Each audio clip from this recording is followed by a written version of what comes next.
Good morning, everyone. Welcome to the 2019 USA Water Polo Assembly. My name is Greg Mescall. I'll be talking to you way too much today and tonight as your MC of all things today. We're glad you could all be here today. Hello to the millions watching on Facebook right now.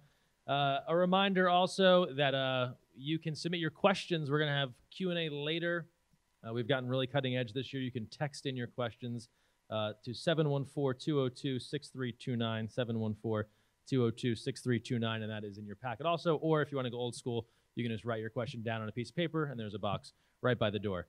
We have a host of great speakers coming up today talking about a whole variety of important things related to our USA Water Polo community. With that in mind, we're going to kick things off with the CEO of USA Water Polo, Chris Ramsey, for an introduction here to get us going.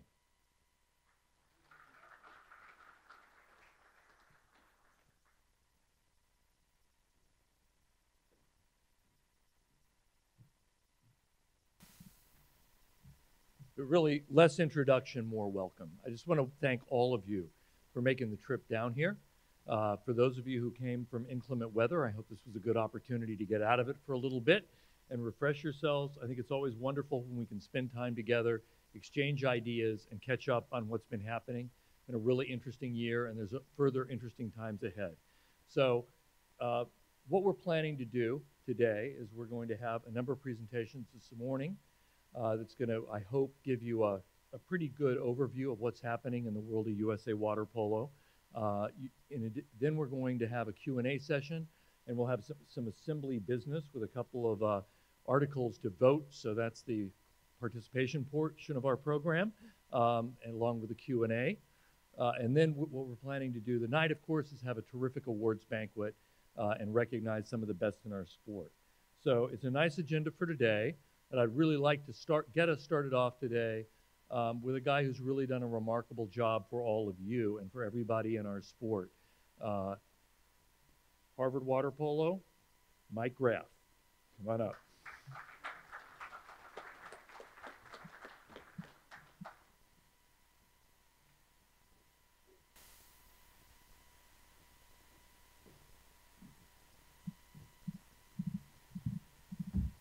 Morning, everybody. I can't really see you, so it's hard to say it's nice to see you, but I'm feeling you, and it's nice to feel you, your presence. Anyway, delighted you're here. Put these on so I can see what I'm doing, and want to welcome all the delegates, the zone chairs, board members, special guests, and I just want to give you my view of how we're doing, okay? This is sort of my view of the state of our sport. First, I'd like to introduce the board members that are here. Please rise when I call your name. If I miss you, you stand up anyway and yell at me, and you'll be introduced. First, Brenda Villa.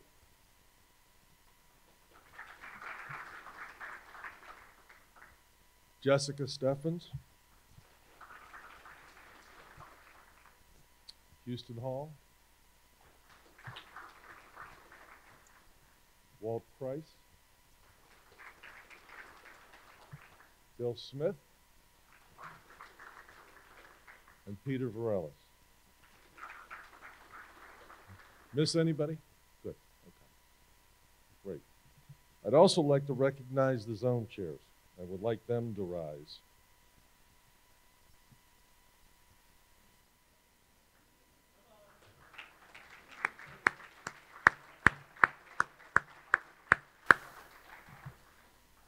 Please join me in thanking them for their service. I'd also like to thank them for unanimously supporting our request to expand the board to 20 members from our current limit of 15, and we'll vote on that proposal later today, and some other business. I'd also like to recognize, I think Dale's still here, Dale Newberger, our friend, our FINA Vice President, and thank you for your service.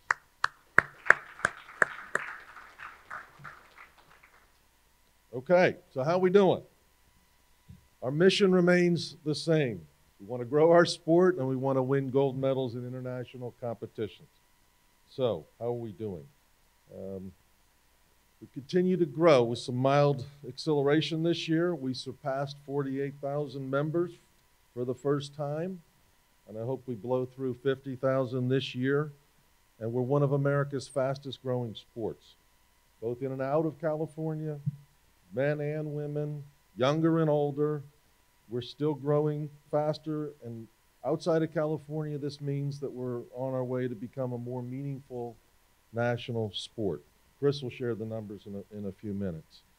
Our investments in expanding playing opportunities through splash ball, masters, expanded Junior Olympics, as well as coach and referee development and ODP seem to be paying off. Our regional initiatives in Texas and the Great Lakes are gaining real momentum, as are our efforts in the Northeast, North Pacific, and Hawaii. But we can do better. Specifically outside of California, also working to add more college programs for men and women so there are more playing opportunities. We are adding some programs, but not enough. And we can do better in inner cities. We need to get splash ball in every Y in this country so the kids know how to swim. Janai Kerr is leading our effort in that area. We need to make the game faster and easier to watch and understand. We need to make it easier to be a fan. I know none of you like sitting in the stands with somebody next to you and saying, "What happened? Why did somebody blow a whistle?" It's too hard. We got to make it simple. We made some progress this past year with the new rules that FINA proposed, and Adam Krikorian and John Abdu and Chris were very involved in these reform initiatives, but there's more that we can do. And how are we doing on the second part of our mission, to have great national teams? We have outstanding and stable leadership for both our men and women. Our senior teams have well-established and integrated pipelines fed by ODP. We now have Olympians who are ODP participants. We have well-funded programs to provide training and support and sufficient competition, supported by both ourselves and the USOC. We clearly have a women's program that is preeminent globally and currently reign as champions in every dimension, from the Olympics, the World Champions, to all the special competitions. We have a men's program that is the youngest in the world and will continue to be that way all the way through Tokyo and probably beyond. We've made some good progress and had some real success in the past few years, but we are not where we want to be. This summer, we must qualify for the Tokyo Games, and we must have a better World Championship in Korea. And we can certainly do better. More financial support for our national team athletes is critical, especially our veterans, to enable them to continue to pursue their dreams and for us to retain our best players for longer. We need more support and more help for athletes when they finish their careers in the pool and move on to their next chapters. We need a permanent home and a proper home for our teams, our staff, and our sport. We've been vagabonds for too long. Our staff and its leadership are sound and essential to making this happen. From my perspective, we have the most capable and best staff and board we've ever had. Stable, skilled, continuing to improve performance. We have strong relationships with our critical external partners, the leading colleges, high school associations, NC2A, USOC, FINA, UANA, USAS, as well as our local communities. Unfortunately, we have some significant challenges right now in two of our main external partners. The USOC has been shaken to its core by the gymnastics scandal. It has led to some necessary changes and a renewed focus on proper behavior and athletes' rights. But there are a lot of unknowns right now.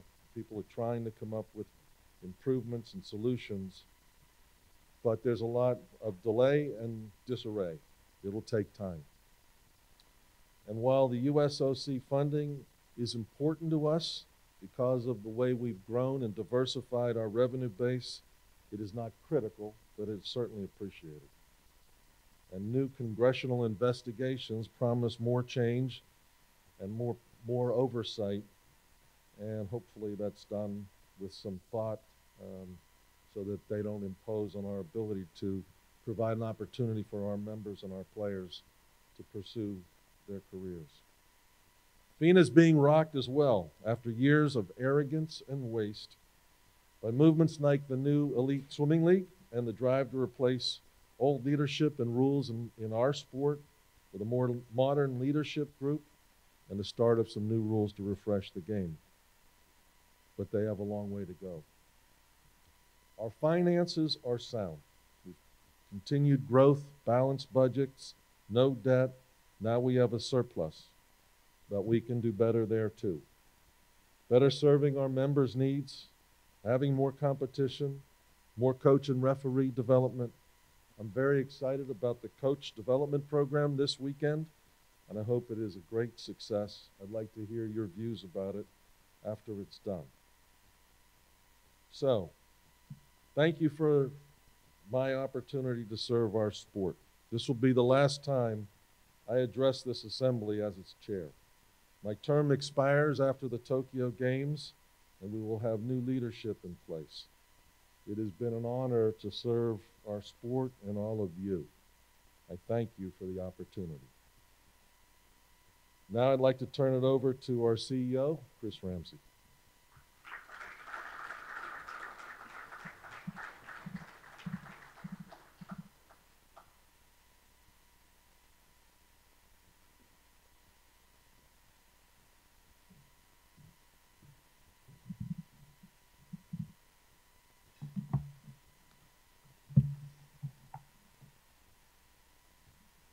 Well, thank you, Mike, for your extraordinary leadership in a time of disruption.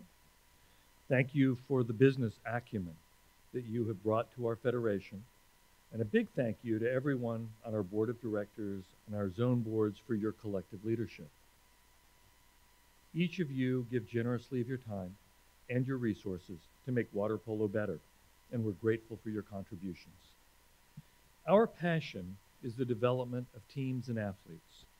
The conviction that our members bring to water polo sometimes obscures an even larger truth, that we are all in the business of maximizing human potential. From the splash ball player to the masters athlete, to the recreational players, to aspiring NC2A scholar athletes, to the teams that will represent America at the Olympic Games in Tokyo. All of you in this room today are here because you've been touched by the power of sport and its ability to transform lives. Whether as an athlete, a parent, a coach, an official, a club administrator, or a volunteer, you are making a difference every day in the lives of thousands. Yet with all the good taking place, we must acknowledge that we are in a period of unprecedented challenges to sport and to its role in society. There have been heartbreaking failures within the Olympic movement regarding the protection of athletes that are now providing the impetus for, we hope, responsible reform. Today, I want to talk with you about USA Water Polo's performance as a federation. I will also address some of the obstacles to sport in the wider world and those obstacles' impact on us. And finally, I want to address a more positive outlook for the future, because at heart, I subscribe, along with the Beatles, that we've got to admit it's getting better. As the staff of your federation, it is our job to translate the vision of your duly elected board of directors into meaningful action. That means we do our best to build an organization that can win gold medals in international competition and grow our sport, as Mike referenced. During my time at USA Water Polo, we've enlisted new management practices to meet these goals. We've also worked hard to develop more resources and be more data-driven in our analysis of performance. Finally, we strive to be transparent so that you, our members, have the information you need to evaluate progress. 2018 was another good year for USA Water Polo's financial performance. We project we'll finish the 2018 budget year with our 11th consecutive operational surplus. In the last 12 years, since the leaders of our sport voted for governance reform, we posted a combined surplus of more than $1.3 million. funds which have allowed us to pay off the Federation's accumulated debt of nearly $750,000 and build a modest cash reserve as a rainy day fund. To give you a little perspective on those numbers, the previous 12 years, 1995 to 06, your Federation ran in the red to the tune of more than $550,000, posting losses virtually every year. We've worked hard to build a culture that takes budget plans seriously. I want to recognize our Director of Finance, Scott Aubin, our CFO, Emeritus Jim Callahan, and our Finance Manager, Fay Hugh, little hand, for their work. Back in 07, our annual budget was $3.7 million. We finished the 2018 year at about $10.6 million operationally, and in broad strokes, we've doubled our membership and tripled our revenue over these past dozen years. Bright spots include philanthropy, which generated more than $1.3 million in 2018. This is a significant accomplishment, and I want to thank all of you in this room for your contributions.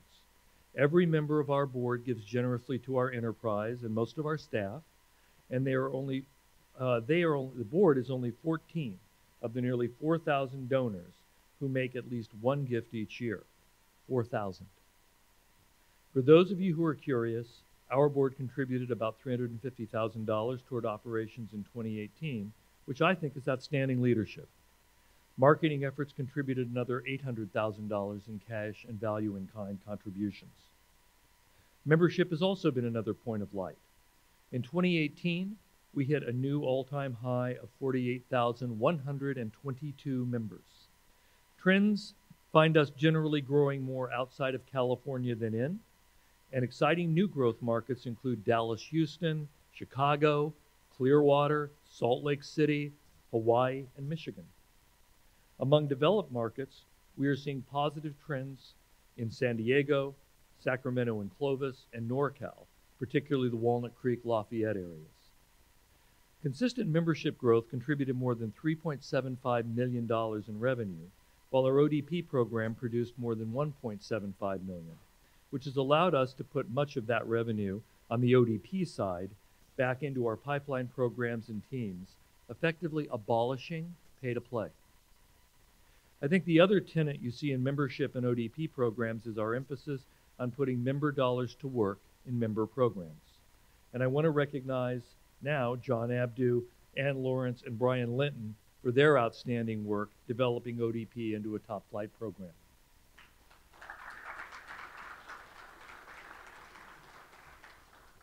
So we've strengthened our federation financially while significantly enlarging the base of our athlete pyramid. What about the top? Let's start with our women's national team, which is on one of the great runs in the history of sport. People will look back at these 10 plus years and realize they were watching something very, very special. I think Adam is with us today. Everybody give Adam a hand. Great leadership. Thank you. And also our remarkable women. There are many superlatives we can use to describe this exceptional program. They have met every obstacle and always seem up to the task. In fact, adversity makes them stronger. In 2018, they captured gold medals at the FINA Intercontinental Cup, the FINA World League, Super Final, and the FINA World Cup. In 2 years, they have only lost one game. They've won gold medals in the last 2 Olympic Games and will be favorites to win a third in Tokyo. Our women's team is a symbol of empowerment and inspiration, and you can see the admiration they command on pool decks all across the country, where young women and men recognize them as true heroes. Our men are one of the youngest international teams in the world, if not the youngest, and they have been up and down. They captured gold at the FINA Intercontinental Cup along with the women, and were well on their way to a terrific performance in World League, beating Spain and Croatia in consecutive games. They lost a heartbreaking match in the crossover of that tournament, finishing 7th, and followed that up with a 6th place finish at the FINA World Cup in Berlin. They are a team with heart and potential, and they are playing as we speak in Sao Paulo for a berth in this summer's World Championships. In their first 3 games, they've crushed Argentina, Brazil, and Canada, and I think we can count on them representing the USA and Korea this summer. Our teams and coaches are supported on the staff side by Megan Nee, Liz Grimes, Lori Vertigal, Lauren Bokian, and Chris Bates, the team behind the teams. Give them a hand as well. One of our long-term goals has been to channel the excellence of our national team programs into useful professional development for all American players, coaches, and officials. Under the leadership of John Abdu, Drew Clute, and Natalie Benson, we have begun to realize that goal.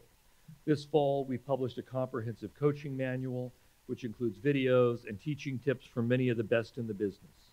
We know that professional development is a key to the growth of sport.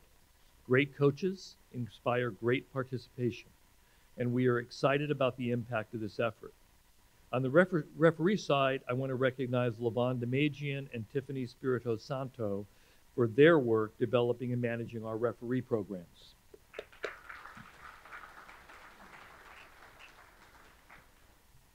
We all know we need more and better referees across the country to meet the demand of all the players that are coming up through splash ball and other programs.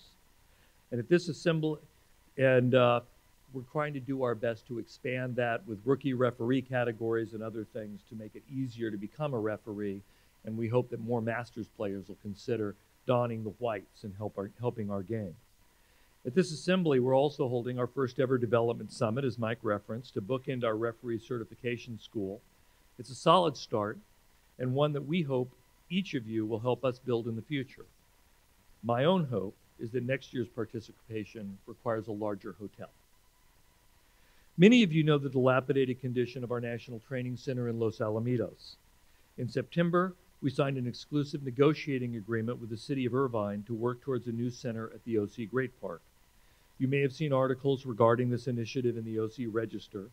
The ENA, as it's called, was the result of our second 5-0 Irvine City Council vote, and although we do not have an agreement yet, we are working diligently to build the center that our athletes and our clubs deserve, and one that will help spectators better appreciate our sport. And I want to give here a shout out to Jim Callahan and to Marty Samuels for their work behind the scenes to help us model capital and operational approaches in these negotiations.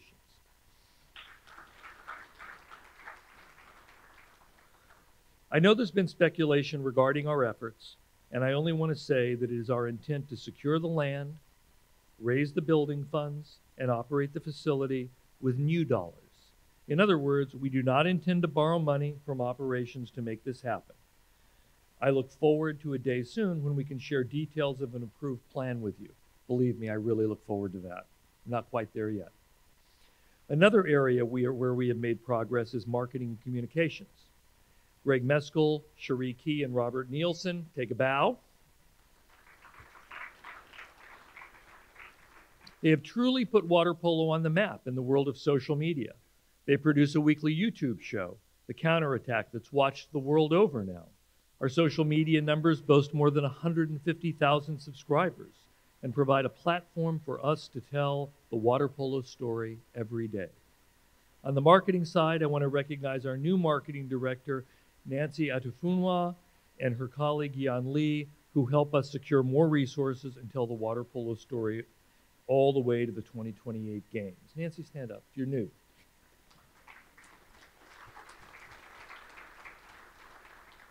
And also a shout out to Eva Padilla, our new advancement manager, who will be happy to take your donations. I mentioned earlier that the tragedy of USA Gymnastics is something everyone in the Olympic movement feels acutely. That said, I want to recognize Christy Sicard and Richard Esterkin, who have been vigilant and on point at keeping us focused on athlete safety and compliance. Christy and her membership team of Alexis Lupton, Emily Cardona are committed to putting members first, and along with my colleague, Mai Lam, they all deserve a shout out for their work organizing our assembly this weekend. Let's give them a hand. You're a demanding group, which we love about you, and their efforts to meet your standards deserve our appreciation. So I also, and I'm doing this actually in in a careful way, because I just want you to all appreciate how many people are working behind the scenes to make things happen for you and for our sport. So here's some more. I want to recognize Ryan Kinane, Katie Weber, and Blake Nahamias, who spearhead our events efforts, which you know and expand every year. And I also want to recognize the work of Janai Kerr and Joe Linehan in developing our sport in Texas and frankly everywhere else they can do it. So let's get a round of applause for all of them.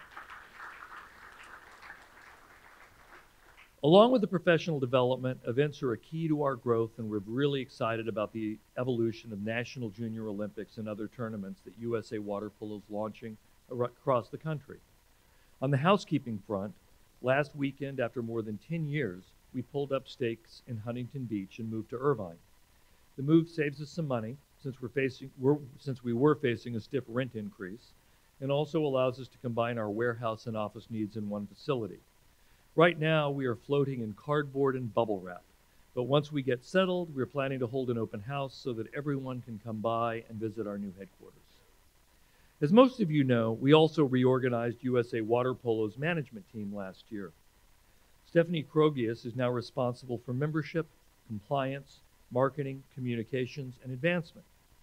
John Abdu is responsible for our national team programs, ODP, events, and professional development. Scott Aubin completes the triangle managing our finance and HR duties, and together they make a great team. You'll hear from John and Stephanie later, but I'd like them to stand and feel a little love.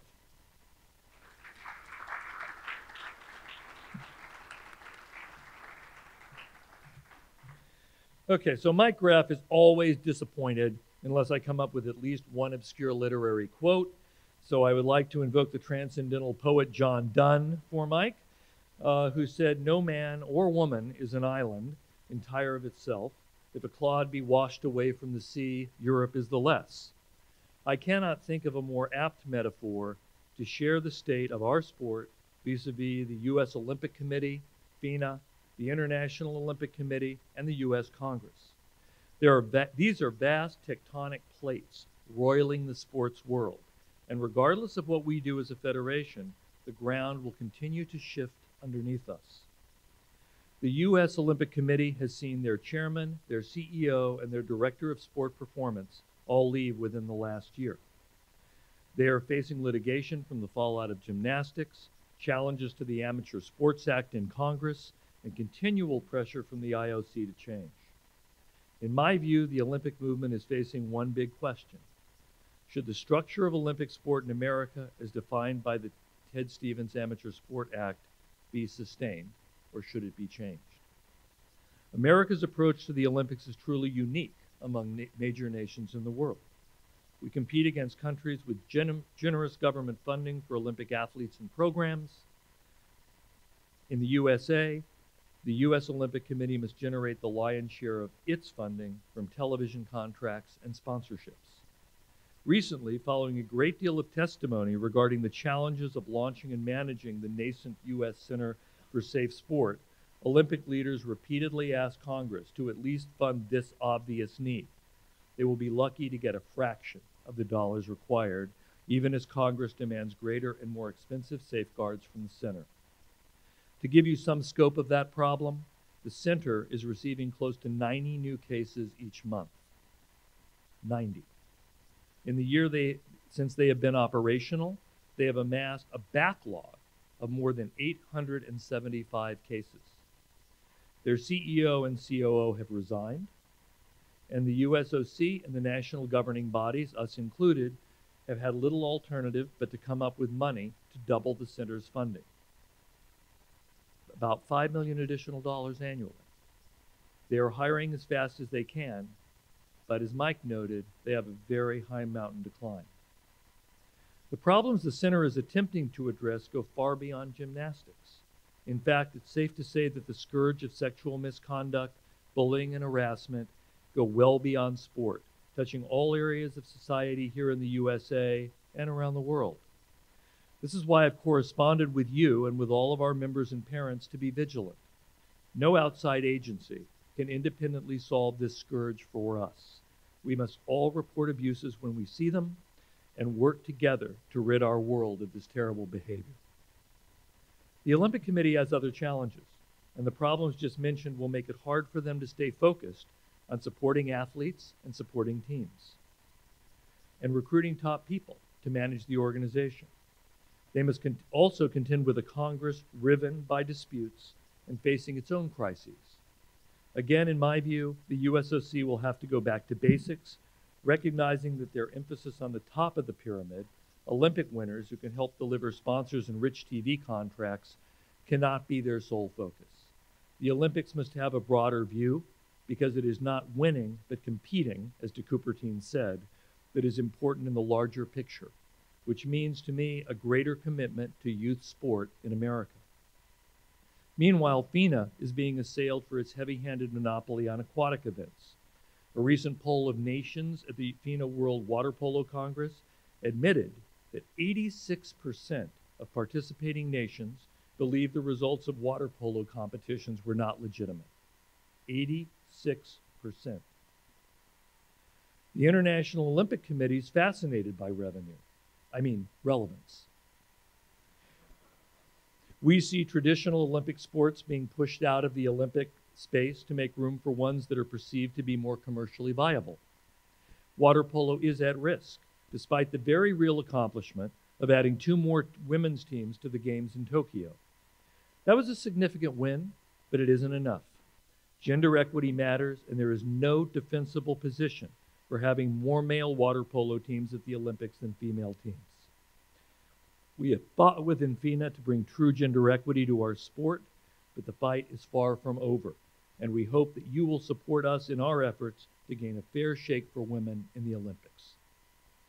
While we are naming obstacles, I would be remiss not to address the doping scandal, masterminded by the Russian state, that is also staining the Olympic brand and denying a level playing field to athletes around the world. USADA here in the U.S. has done amazing work in this area, bringing Lance Armstrong and others to justice. But the Russian state and others have succeeded in having many of their athletes reinstated, and WADA, the International Doping Agency, has resisted efforts at reform. This casts a long and sinister shadow across the Olympic movement, and I fear more fights lie ahead. There's much to make responsible people despair that the challenge is ahead. Yet those of us in sport know that life's greatest satisfaction come from the overcoming of obstacles. Despite the problems, I remain an optimist. Part of that view comes from my colleagues here in this room today. I will say it again. Together, you are all making a meaningful difference in the lives of thousands. Sport is a great good in this nation. It may be the North Star that leads us out of darkness into light. For water polo, reflect on this. We've become one of the fastest growing sports in America. We're adding more collegiate programs rather than losing them. In the fall, we'll host our first ever NC2A Division III championship in conjunction with the NC2A, which we believe will lead to even more Division III schools adopting varsity water polo and creating more varsity opportunities for athletes. Splash ball is cropping up everywhere. I watched kids playing it at the Hyatt Coral Gables Hotel over New Year's in the Hyatt pool, and they were having a ball, and I was like, where did that ball come from? And look, really look at the outstanding men and women our sport is producing. Older players giving back, younger ones are working harder than ever. Water polo is advancing a culture that resonates with high achievement, happiness, and good health. The Beatles were right. It is getting better. And I credit all of you and your efforts to use sport to make a positive difference in our world. For my part, I remain humbled by the opportunity to serve you and the vision of our board of directors, and I can't wait for the next chapter. Thank you.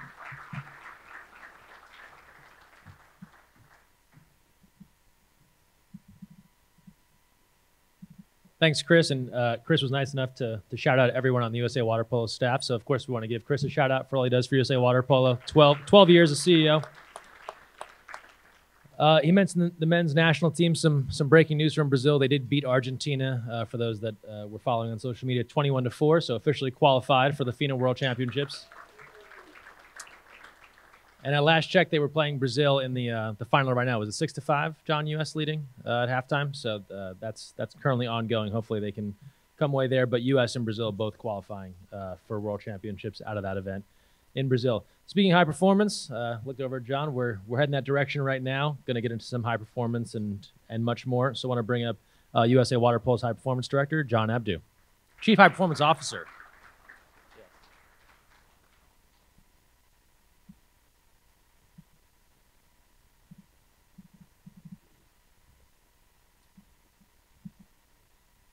It is a little bright in here, so I apologize if I'm squinting at you. Hey, first and foremost, I just want to say thank you to Chris, Mike, and the board just for allowing me to be in this position, because there are definitely mornings I get to wake up and say that this is a really cool job, and I'm blessed to be in this position, and I'm fortunate to serve you guys, and this is something I never thought that I would be doing in my life, and now that I get a chance to do it, it's exciting, and there's a lot of stuff I get to talk to you guys about today that I'm pretty fired up about. So thank you for allowing me the opportunity to serve you guys and allowing me the opportunity to continue to do this. I'm grateful. I'm not going to throw up a bunch of PowerPoint slides. I figured I'd like to go over some of the things that we already have in place and make you aware of some of the things that we do.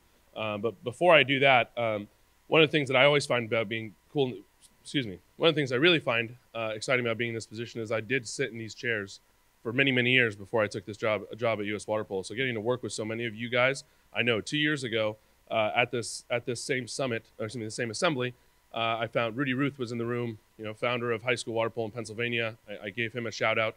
And we're on the precipice of, I think, a few more of these breakthroughs across the country. So I'd like to give one other person a shout out. Not less than 2 years ago, I met a guy named Jeff Bailey.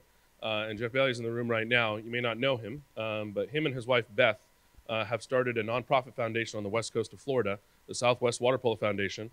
That is a nonprofit organization that's going to help us start building and growing the sport out there. And if you've been paying attention to some of the things that we've been doing, we've been spending a lot of time out in that area, including hosting the Junior UWANA Junior Pan Am Games there last summer, and watching the sport grow in the Clearwater, Sarasota, West Coast kind of area of Florida. So I appreciate, Jeff, what you and Beth are doing. And you're putting the equipment to good use. If any coaches out there are looking for a good place to be, I would talk to Jeff before you go. It's a great place to live and go, but thank you guys for what you do. Appreciate it, Jeff.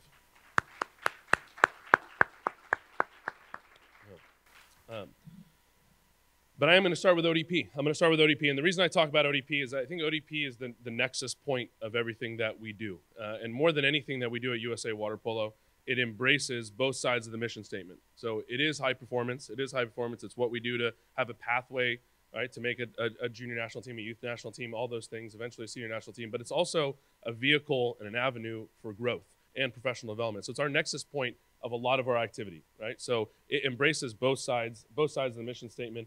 And we've made a lot of changes. The thing that I'm most proud about in what we do in ODP by far is that we don't stay stagnant. Right? So this is my 5th year now on the job, and every year we've made changes. Every year we've added something new. Every year we've listened to the feedback. Every year we make changes. So if you're not paying attention, you may not know what's going on. So I figured I'd bring it back up today. So on our website right now, there's something called the ODP Operations Manual. So if you go to the ODP section of the website and you click on it, you'll find this. This is our ODP Operations Manual, and it lays out everything that we are doing. Right? So again, this is the nexus point of it. So if you ever need to know, we update this every year with all the new programming that we do and all the things that are going on. And I know Chris already gave them a shout out, but I really want to make sure everybody understands that Ann Lawrence and Brian Linton and Sean Nolan, who you guys will see later, right, are doing all the heavy lifting right now in ODP and everything on the day-to-day operations and everything that's going on. I know I worked so closely with so many of you over the last few years, but really I appreciate Sean, Brian, and what you guys are doing. And really dealing with this on a day-to-day basis. So thank you guys for that. I'm going to go through this real quick, but as you go through this, so if whoever's back on the computer there, right, if you can help me kind of scroll through. Where ODP starts and where it ends, right, is really important because it has a continuum, right, that is really important for all of us to understand. First and foremost, oh, cool, thank you. Even better, yeah? Even better. Who knew I can control my own destiny? Can I grab this mic too, Mescall? Yeah, sweet.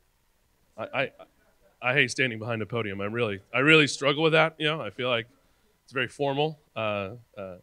You guys, those of you guys who know me, I was a teacher for a long time, so I'm really comfortable doing this, right? But I need to be moving around, or my ADHD gets the best of me. First and foremost, okay, We start with camps in our operation. So in every zone in the country, we do at least 2 ODP camps. And these camps are open to everybody, right? The camps are open to everybody, open to anybody who wants to sign up and register, and also open to anybody who wants to come and volunteer and watch and observe what's going on in the camps, right? We do this, again, all over the country and give everybody the opportunity to do that. From those camps, right, we also have referee training and certification that happens at the camps as well. So again, open to any all-in referees. We've had parents come and watch. That's what it's there for. At every one of these camps, and I see so many of them sitting in front of me right now, we send at least one national team representative to those camps. So it's whether it's a national team coach, a national team pipeline coach, a goalie coach, just a former national team athlete, a current national team athlete. Every one of these camps has someone present there. And the purpose of the camp is to develop, but it's also to try out for your zone team, right? So then you make your zone team, and from the chance of you making your zone team, you move on to the next step, right? You move on to the next area. For us, this year, we added something new. I talk about us consistently adding new things along the way. One of the things we added this year that just happened 2 weeks ago, and I think this is a triumph for essentially for everybody in the room, was bringing back our East Regional Championship. There's 5 zones outside of California that competed: Southeast, Midwest, Great Lakes, Northeast, right, all together competing at this regional championship. Regional championship was held in Greensboro, North Carolina. In Greensboro, North Carolina is one of the greatest aquatics facilities in our country. If you hadn't heard of it, they're one of the pools that's bidding for the 2025 FINA World Championships. They have a 70-meter pool, 2 50-meter pools right outside of it. It's a ton of water, right? And we were all in one place at the same time, ready to have this championship. And I see this as a win in a number of ways. One, we had over 450 athletes competing there with their zone team. So give them another chance to compete and play before they come to the national championships, right? All those coaches, we were able to combine, have more than 25 coaches, more than 25 referees, all get that development there before they get to come out to the national championship. And knowing I coached that Northeast zone team for many years, and I know very well how much those games meant, right, for us as we played them along the way. 2, I see it as a win for all of us in here. When I first proposed this idea to the group of zone head coaches and zone chairs a little while ago about the regional championship, it was met with a little bit of skepticism. And I think as we worked through this and we saw this, there was a ton of value, a lot of good energy, right? And I think that we all see the value now of what it's like and to continue taking the feedback to make it work. And I think that those teams now, after having that experience, the regional championship, when they come to national championships in Riverside, it's going to be really positive, right? It's really positive having spent that extra time together. So I appreciate you guys working through that with us and finding a victory there. So then national champions come together, which is now all the zones in the whole country come together playing in the national championship in Riverside, California this year. First weekend in May for the March for the boys, third weekend in March for the women, and we will have every zone in the country represented there. And I think, again, the opportunity to have all of us in the same place at the same time playing is a great opportunity, right? It's a really high-level opportunity for us. And our goal at every single one of these things is to have a splash ball component in every one of our events. You're starting to see this now. We'll have an event, and you'll see splash ball happening in the corner on the side there. We had it at Dare to Dream. Remiss to mention that we also had our first Dare to Dream in Texas as well. Thanks, Joe and Ryan, for you guys putting that together. And for that Dare to Dream, just so everybody knows, the reason we put that out there is that I would love for every zone in the country on the same weekend every year, Martin Luther King weekend, to host a Dare to Dream festival, right? We have the logos, we have that ability, but it would be really cool from my perspective, just a vision that I would have for all of us to have this 11 zones all playing Dare to Dream, right? All with their dream boards out, all with these kids doing this, and we have an image of every zone doing that. I think it'd be really neat. And if you haven't been to one of those yet, it's our 10 and Under Festival.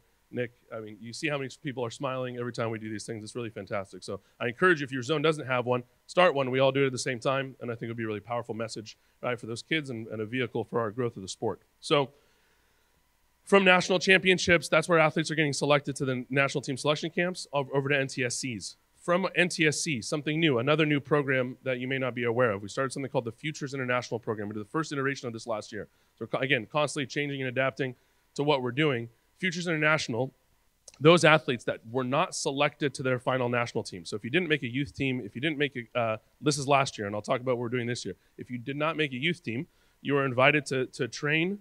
We trained at Greenwich, thanks again, Kim, before we went off to Europe, right? We had that kind of youth B team for boys and girls. We stayed at Greenwich, trained there for a little bit, and then they went to Budapest, Hungary, and played in a tournament out in Budapest for a week. So they're giving international competition, and it widens our pool. We all know that when we're making these selections and we're getting those final selections on national teams, that it's very close, right? It's really close in athletes. So we want to make sure that we're giving every athlete an opportunity to train and compete internationally, because we are going to have some mistakes, we're going to have some misses, and all athletes are on different development pathways, right? So the longer we wait, the more athletes that we're going to have, and the more athletes we have the opportunity to. So one, we started that Futures International program, which I thought was really positive for the youth teams. This year in ODP, we'll have those youth B teams are also going to go, but we're also going to have a cadet B team, and they're going to go to Barcelona on a trip as well. So same concept, and those final athletes, they'll compete to make a national team, and then they'll also have an opportunity, if you don't make that national team, to go to either Barcelona or Budapest, which I think is pretty cool. And we have all these things kind of written out, again, in the manual as we keep going. This is the slide I'm looking on. For our pipeline teams, Chris mentioned it earlier. What ODP has been able to do, and all of us has been in this sport for a long time in this room, know that our pipeline teams are doing much more now than they ever did before, right? That means every one of our pipeline teams, junior, youth, cadet, development, they all have some activity that they're going to, right? Some of you guys have heard of the Darko Čukić tournament that we've been attending with our boys team, right? It's a 16 under kind of world championship that's been happening in Belgrade. Our boys won the gold medal there 2 years ago in 16. And we continue to have things like that for each age group to go, whether they're competing at Ioanna's, Pan Am's, FINA World Championships, more futures camps. There's always going to be things that are hosting Canada for some common training, right? We've been doing so much, and we've been able to do that because of ODP and what it's been able to provide. So beyond that, some of you guys also may have heard something called the All-Star Program. So if you're aged out of a youth team or you're aged out of a cadet spot, we have something called the All-Star Program, where we're still having those people come in, having those athletes come into the national championships and play there in a 4-game series, coached by a national team coach, and they still get to be a part of ODP even though they're not age eligible for that specific national team. We just started that last year as well, and I think we've had a lot of success with that, and hopefully, again, more feedback from you guys about how that's been working to give those athletes an opportunity to keep playing, get recruited by college coaches, and keep being part of the program. I think all has been really positive. So for me, this continuum of what we're getting in ODP and it being the nexus point has been really positive. We continue to make changes. I'm here all weekend. Any feedback, questions, any of those things, we're happy to take. And as I think you've seen, we've put it into action, right? We've put it into action for the betterment of what we're doing there. We also talked briefly, Greg was talking about World Championships this summer. I'll briefly mention that for both senior teams as we move forward here. Tokyo is not too far away. Tokyo Olympics next summer. Our qualification process for both teams for us to get to Tokyo starts this summer and includes World League Super Final. There's a spot open at World League Super Final for qualification into Tokyo. There's a spot at World Championships for qualification to Tokyo. And at the end of the summer, we're competing in the Pan American Games. The World Championships are in Gwangju, South Korea, if you're interested. And the Pan American Games following those World Championships in the beginning of August are going to be in Lima, Peru. And the Pan American Championships, a final chance for us to qualify this year. And if the teams were not able to do that, there'd be an Olympic qualification tournament in April of 2020, right? That would give us that chance. But we're not looking that far ahead, right? We're going to qualify this year. We're going to make that happen, right? But I just wanted you guys to have an understanding of what the process is. I'll be brief as I know time is limited and we're going. This weekend, we also have this professional development summit, the coaches development summit that we guys have here. I'm pretty fired up about this as well. I've been to a lot of coaching clinics in all of your zones here. So I'm looking at a room that I'm almost preaching to the choir, right? So I've either personally given a coaching clinic in your zone, right? Or I've set one up for you guys all around here. This weekend, having everybody here together, we're going to have almost over 100 people at this coach development summit. We're kicking it off today around 3:15 with myself, Coach Krikorian, Cammie Craig, Betsy Armstrong. Tomorrow morning, I highly encourage this. Dr. Wade Gilbert, if you haven't heard of who Dr. Wade Gilbert is, he's a profoundly known coaching scientist. He teaches at Fresno State University. He's also been around the world. He's done clinics for the All Blacks, English Premier League teams. I highly recommend, if you haven't committed to already being here tomorrow morning, to being here when Dr. Wade Gilbert is here, and then we'll finish off the day with a number of great speakers after that. And I highly encourage this, and the plan is to not only just do that this year, but also do that next year. And the plan next year, and I'll talk about this again later today at the Development Summit, is to do this somewhere in the Midwest next year. All right, so every 2 years we have this assembly, right? So we'll always be able to have that professional development opportunity at the assembly. But I think on that even year, so 2020, January 2020, somewhere in the middle of the country, somewhere in the Midwest, where we can all meet together and have that professional development opportunity would be ideal. So I'm looking at you guys. We'll talk about that later. So I hope you guys, please encourage you to stick around. I would talk a little more about Sean Nolan and the goalkeeper program that we're able to do, and Betsy, who's been helping him out as well. And you guys will get a chance to see her talk later today. But I know that specifically our goalkeepers in ODP have had a great experience. And if you haven't had a chance to have your goalies go through it, there's very specific training that they're getting that I think we're all really fired up about. I'd like to talk about one more thing before I finish. Chris mentioned this briefly, and I want to get into the weeds about this. We are this December, and this has been a long time coming of something that we've been working on. So I've been working very closely with the CWPA conference and the, excuse me, I'm recovering from a long week of everybody being sick around me, right? Including half of you in this room. CWPA conference and the SCIAC conference on what we believe will be a massive growth opportunity for the college game.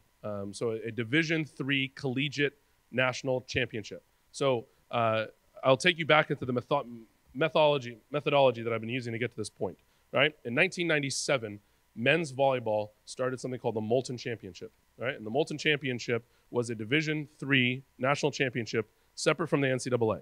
And they needed to do this because, and they still need to do things like this now, they were struggling with participation. Men's volleyball currently only has 22 or 23 Division I varsity programs, right? It's a very similar sport to us, right? So when we're looking at comparable collegiate sports, men's volleyball is one of those sports I look at, right? They don't have a Pac-12 championship, right? They're in the MPSF, same, very similar deals. So this Moulton Championship started in 1997 for them, and it was started by the private ball company Moulton, to create a championship for Division III colleges to incentivize them to add programs. At that time, they only had about 20 Division III varsity programs across the country. Currently, in water polo, men's and women's, we only have 18 Division III varsity programs. Now we're up to 19 and 20. You start counting Milliken, right, who's going to add in Illinois. We're getting closer to 19, 20. We're getting there. The incentive that they need to add programs is some sort of end-of-the-season championship.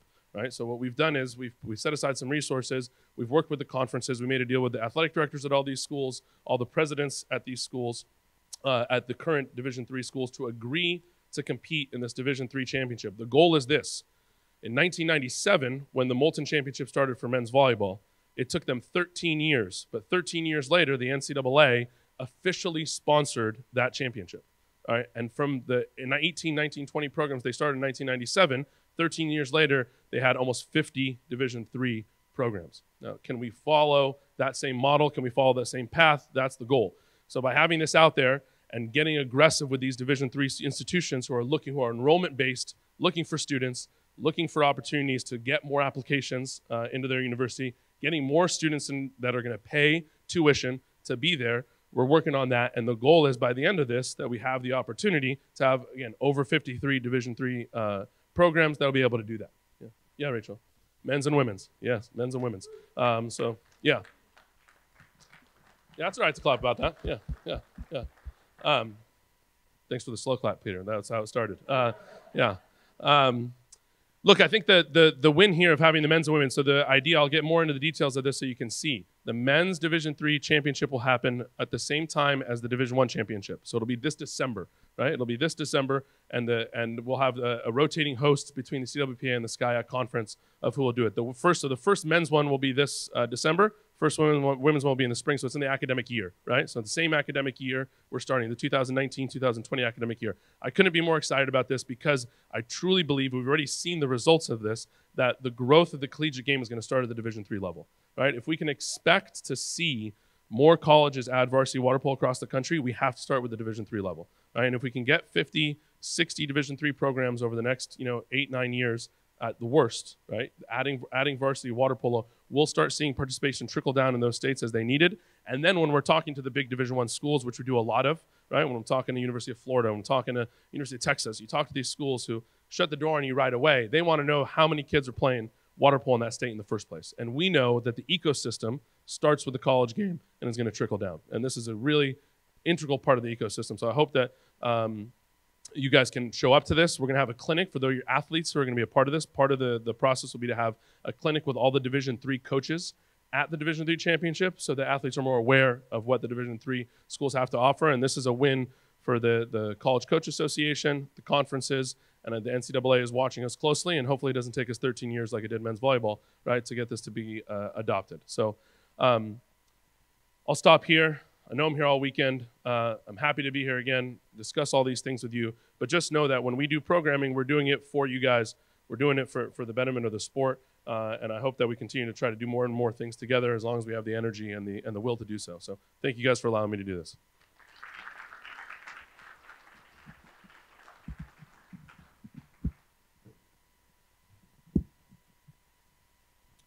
And when you're on the counterattack, look weak side. Thanks. That proves you watch us to the end. It's a small club that sees it all the way through to the end of those episodes. Thanks, John. Appreciate that.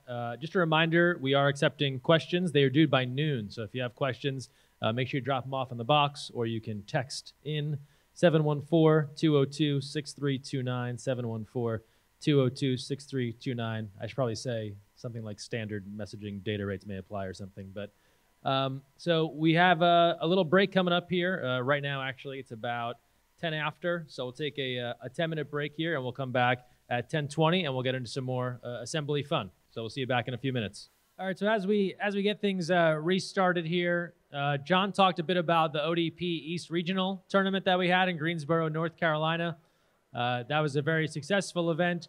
One of the great things about that was all of the great media coverage that we had there in Greensboro, North Carolina. It's an area that really appreciates aquatics, and they were thrilled to cover water polo. So before we resume our talks here, thank you, Chris. We just want to show you one of the news pieces. The Spectrum News Channel North Carolina did a story on water polo coming to Greensboro. This was one of many stories that we had during the week. And so this gives you a little of an idea of something else we try and do when we go to these different areas. Obviously, the state of California knows water polo well, but when we go somewhere else that maybe it is still growing or it's an emerging sport, we make a concerted effort to try and work with local media to help tell the story. Often they're telling it for the first time. So they're kind of introducing water polo to their community. So here's a look at a recent news story from the ODP East Regional.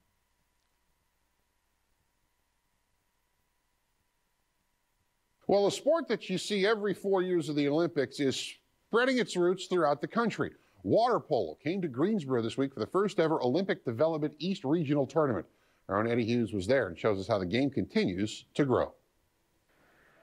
40 teams competing at 3 different age levels from all over the country descended upon the Greensboro Aquatic Center for a 3-day tournament, something that may have been unheard of a few years ago. It's honestly amazing. It's the best thing that's ever happened to water polo in North Carolina.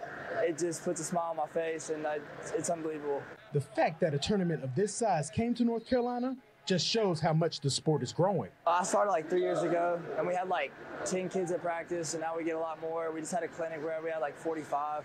Organization has grown tremendously. You're talking about around 26,000 members in 2007 to 45,000 plus at the end of 2018. USA Water Polo sponsored the tournament that featured Carolina Water Polo, a club team that has kids from all over the state that love the grind of the sport. It's different. I mean, it's a contact sport, but it's not crazy brutal. I love that it's in the water. The growth of water polo may be due to the fact of the workout you get while playing the team sport.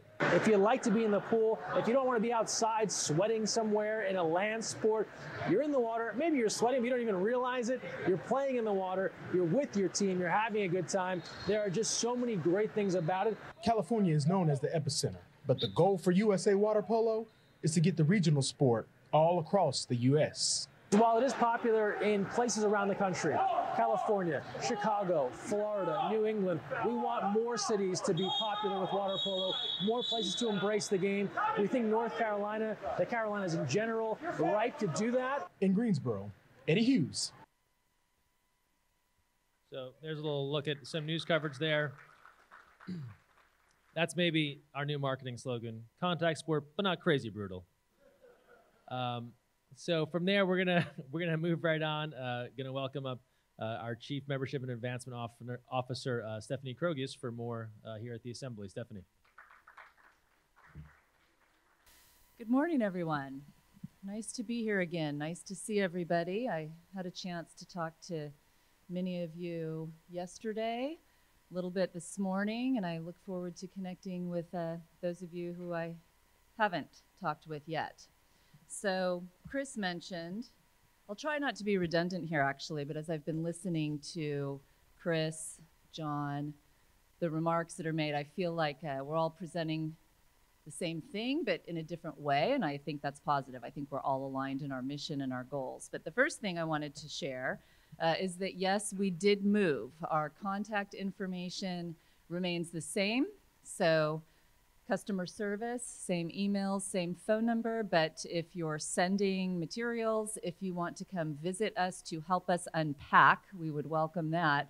There's our new address. So take a photo or write it down and come help us take things out of boxes.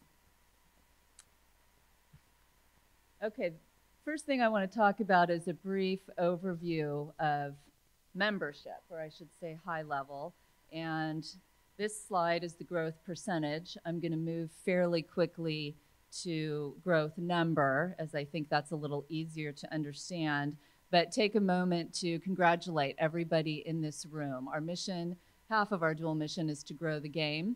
And as you can see, nearly every zone grew. And I do want to comment, the one red is a little bit of a misrepresentation because we had a boundary change.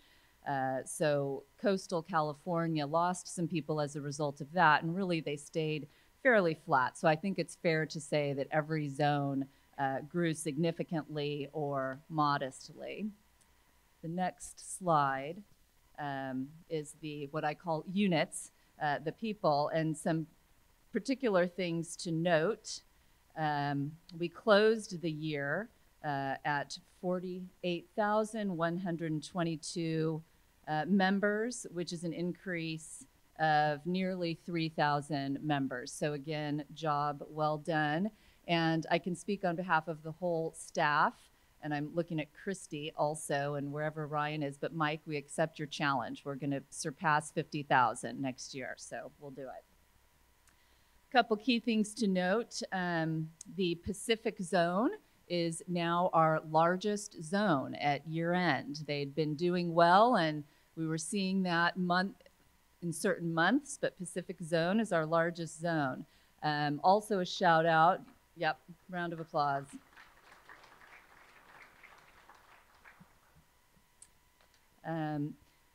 Another zone, Pacific Southwest, great improvement there, well done. Texas, really everybody's worthy of a shout out, but those are a couple I wanted to mention. Some notable items, I just went over a few, but I do want to talk about our bronze membership, entry-level membership, which is remaining strong and very well received. It's our second highest member category at just over 14,000. Very strong activity within that group, meaning upgrade activity. Over 2,000 people upgraded to expand their membership and be eligible for more programming. And it's about a 5% year-over-year growth. Looks like I threw insurance on this slide too. I just wanted to make sure everybody is aware that we have increased our general liability from 2 million to 5 million. I think that's particularly important to those of you that run a lot of events.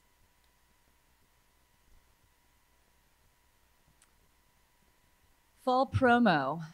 This I want to share with the group because it is directly in response to member feedback and survey feedback. As you all know, we are on a calendar year for our membership, and once you're in our cycle, it really becomes a non-issue. But feedback was high school teams, mini club teams.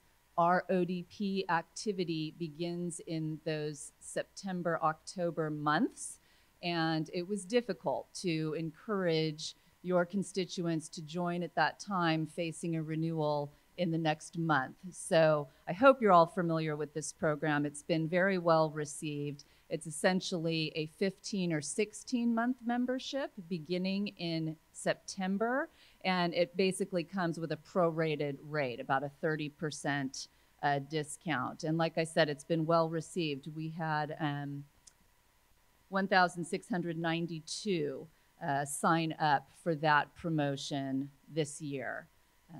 So again, your feedback is welcome. We appreciate it, and it helps us to improve. Want to also talk a little bit about the heritage membership, and this is one membership I'm not convinced that everybody is familiar with yet, and we want to change that. This is a retention initiative, an effort to make water polo a lifelong sport, as it should be, and we see a big attrition point at that high school graduation year. So in an effort to address that, we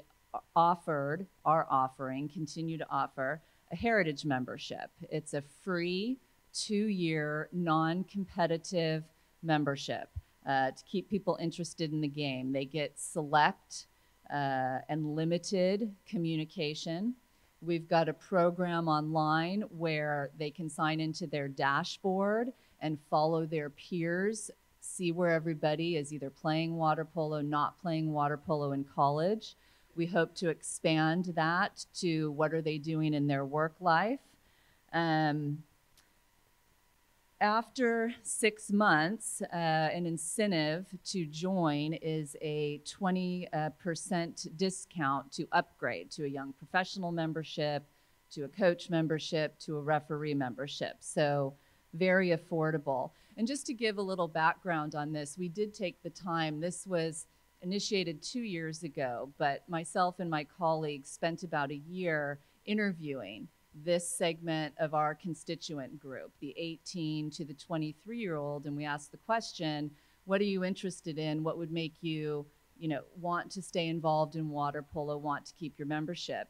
And it was pretty resounding. The number one answer was play opportunity, but a very close, I would say equal answer is social opportunity. And we've addressed both those as best we can. We have our Masters Championship, which is a play opportunity. We added this year and expect it to grow our college alumni tournament. So we're working on more play opportunity for that group. And we've hosted a number of social group events that have been well received. So this is the program. You're opted in automatically. Of course, you can opt out if you'd like. Of the 1,500 approximately heritage members, 271 made the move to a paid competitive membership. So am I pleased with that? I don't know. Christy, are we pleased with that? That number needs to get a little bit bigger, but it certainly is attracting more people in this age group to stay involved than we had in the past. So it's working, but this next year is going to be a key year in converting that free membership. So your help and your promotion of this is greatly appreciated. And again, their natural path would be to go to the Young Professional Collegiate membership, silver, coach, or referee. So we really want to see this program succeed. If you have any questions about it, please talk to anybody on the membership team, Christy Sicard and I in particular.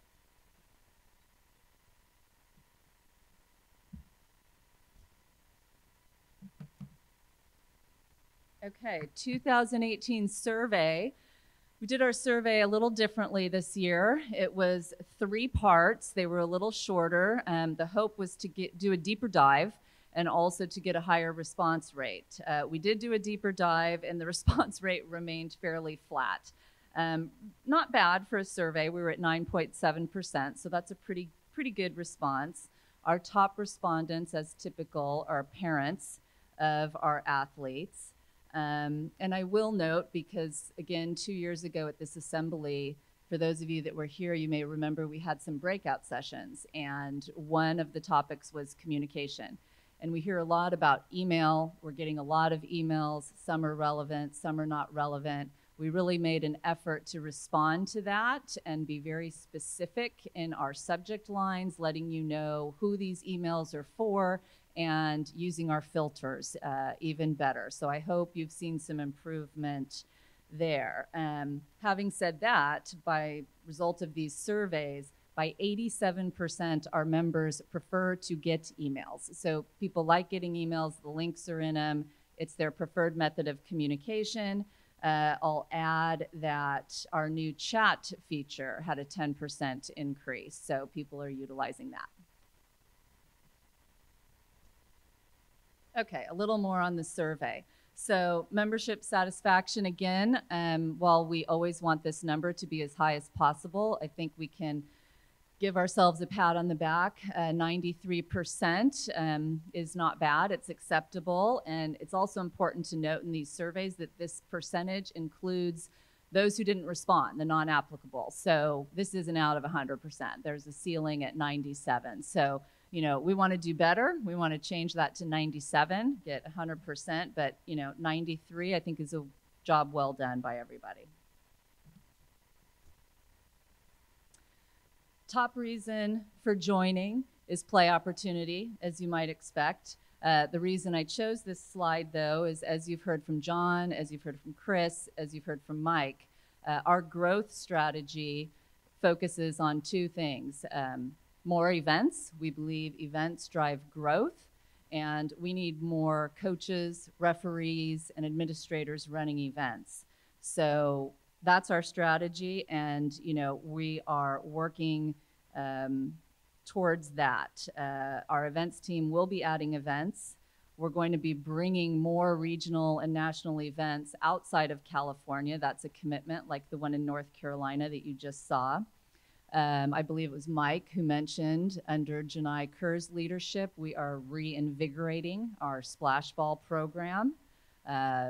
John, we're hosting the Division III championship, and I don't think anybody said, and I think I'm allowed to let the cat out of the bag, we're looking at a beach water polo tournament on our 2019 schedule. And I think that's exciting. I think it's a fun element. I think it'll attract a segment of people that we may not have been able to attract, you know, into the pool.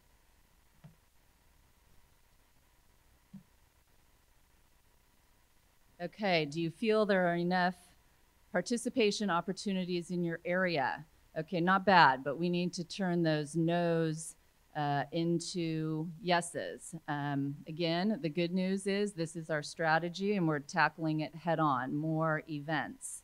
I think what was interesting, a higher percentage than I expected, would single day events help increase your participation. You can see a pretty overwhelming response in yes, and you know, lower commitment, lower financial commitment, lower time commitment. So I do want to mention that we are considering that under Ryan Cunane's leadership. I don't recall how many we did, but he has an idea about something called a Spring Sunday. Single day events at the development level, bring a fun element in, a food truck. John mentioned Dare to Dream. We at USA Water Polo are trying to model some of these programs that'll make it easier for particularly non-California clubs and zones to host events. And I have heard both John and Ryan say it's really important to them when you get into the bigger zones where you're more spread out. Our goal is we want to make this drivable. You don't have to get on a plane. You don't have to spend 12 hours in the car. So that's a consideration as well. Safe sport. I'm not going to talk a lot about this because I'm going to leave it to the experts, Christy and Richard Esterkin, who I believe are up after me. But this needs to improve. 25% of parents responding, primarily they're not so familiar or not familiar at all. We need to turn that around. It's been a short time that this has become an issue, and I think our team has done a good job of giving information, educating. Requirements are in place, and that's still in process. But I really want to ask for your help in this area. You are the leadership. You are in communication with your parents, with your families, and we can't do this on our own. We'll create parent handbooks, we'll send the emails, but we need your help to ensure the safety of our athletes. Okay, moving on to marketing. I'll put website under marketing. That's really what I want to focus on. I hope you all have had the chance to visit our website recently to sign up for this event. I think you had to. Again, in response to member feedback, the website was too busy, too much information, too much focus on news, Team USA events, where what members really want is to be able to go to the site and quickly and easily renew their membership, roster issues, day-to-day business of the member. So we heard you. We have a custom site, which has been quite a long process, and we're almost there. The site will be complete next week. Custom sites take a longer time, but please browse around the site. We think we met our goals: ease of navigation, consolidation of information, with maintaining ease of access to Team USA information and news. So take a peek. We're happy with the outcome. Chris did a brief introduction, but I do want to introduce a new colleague that I'm going to be working closely with, Nancy Atufanois. Nancy's focus as Director of Marketing will be to help you promote our sport, promote our events, promote our national teams and athlete, and be the good steward of our brand. So I don't know if Nancy, if you want to stand up one more time and introduce yourself with some background.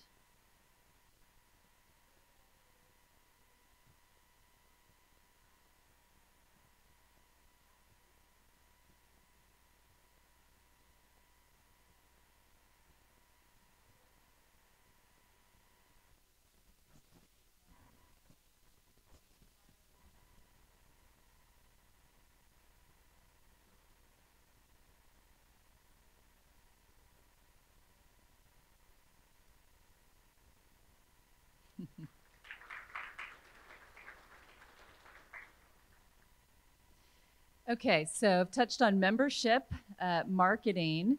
The last of the areas that I oversee is development, fundraising. So I want to, as Chris did, thank everybody in the room who gives. And when we talk about giving, yes, money's important, and I will happily take your checks, as will Eva.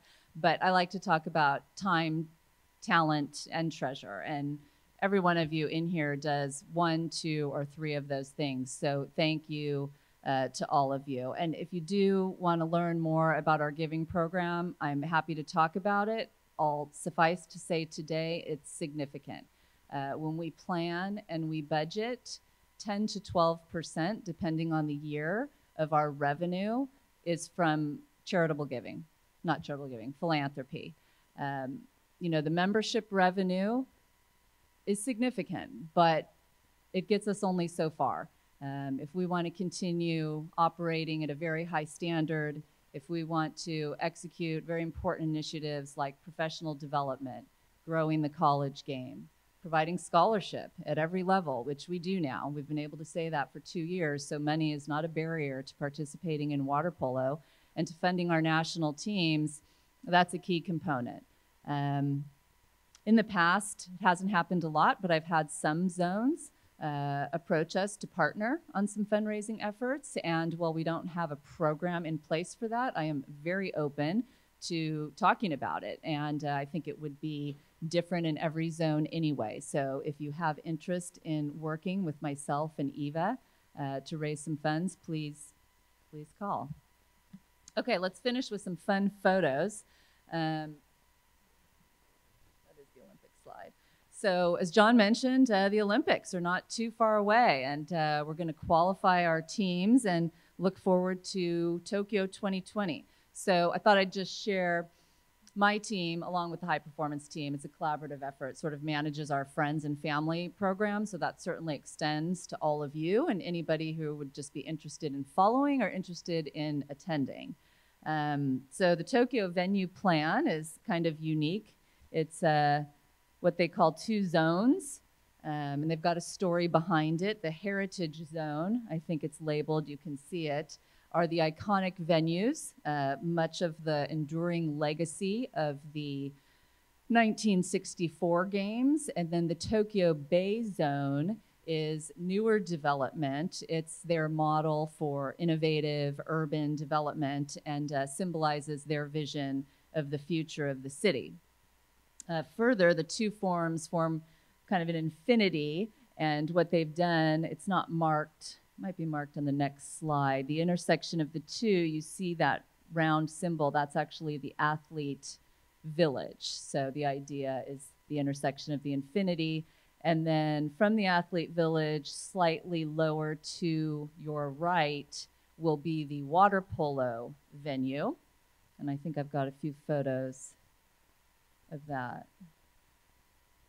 That is actually the rendering of the athlete village. This is a photo from across the water of the water polo venue. Closer shot. And this is a great one. I hope it turns up. Yep, the inside shot. So this is the venue for Tokyo 2020. Yep, that's all I have. Okay, thanks for your time, everybody. I look forward to talking more throughout the weekend.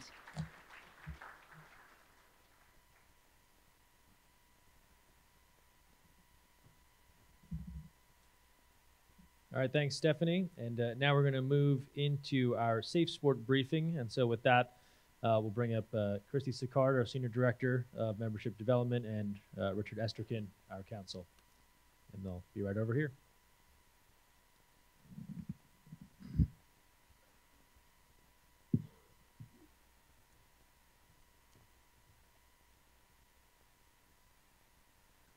Test, test, test.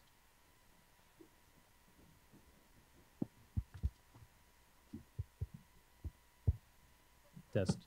Testing. Sorry, I'm talking to the mic. Testing 1, 2, 3. There you go. That's for you. So many of you know me, have emailed with me, spoken to me on the phone, and I've taken on kind of a larger role with the athlete safety piece, but I could not have done anything that I've done without the help of Richard Esterkin, who is our outside counsel. He has been an integral part to helping keep all of our athletes safe, and so I'd like Richard to start this off. Thanks, Christy. The place to start is with the February 2017 federal legislation that established the Safe Sports Center. And that legislation also requires all national governing bodies, among other sports organizations, to comply with the Safe Sport Centers, that's a mouthful, rules and regulations. You should also be aware, however, that in addition to the federal legislation, there may well be state-specific legislation in your individual states, either dealing with safe sport issues like sexual abuse to athletes, or dealing with concussions. And so I would strongly urge each of you to check with your local state laws regarding those to make sure that your clubs are compliant with the state law. And the state law is going to vary state by state, and some of those variances are significant. So we start with the Safe Sports Center and the federal legislation. The Safe Sports Center opened in March of 2017. But even though it's now almost 2 years old, things are still in a state of flux with the Safe Sports Center. They keep changing their rules regarding the Safe Sport Code of Conduct, and they just recently promulgated minor abuse prevention policies. Once again, because of the federal legislation, USA Water Polo is required to comply with the Safe Sports Center's directives, and that creates a number of problems and ambiguities with regard to how we've conducted business concerning grievances and disciplinary matters in our sport. The Safe Sport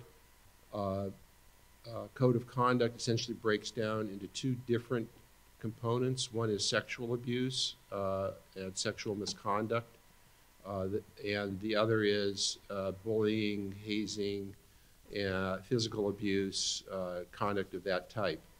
The Safe Sports Center has exclusive jurisdiction over all matters regarding sexual misconduct, and so any instances of suspected sexual misconduct should be reported directly to the center, or you can report them to U.S. Water Polo. But if U.S. Water Polo gets them, it's going to immediately forward whatever you report to the Safe Sports Center for handling, and the Safe Sports Center will take it from there.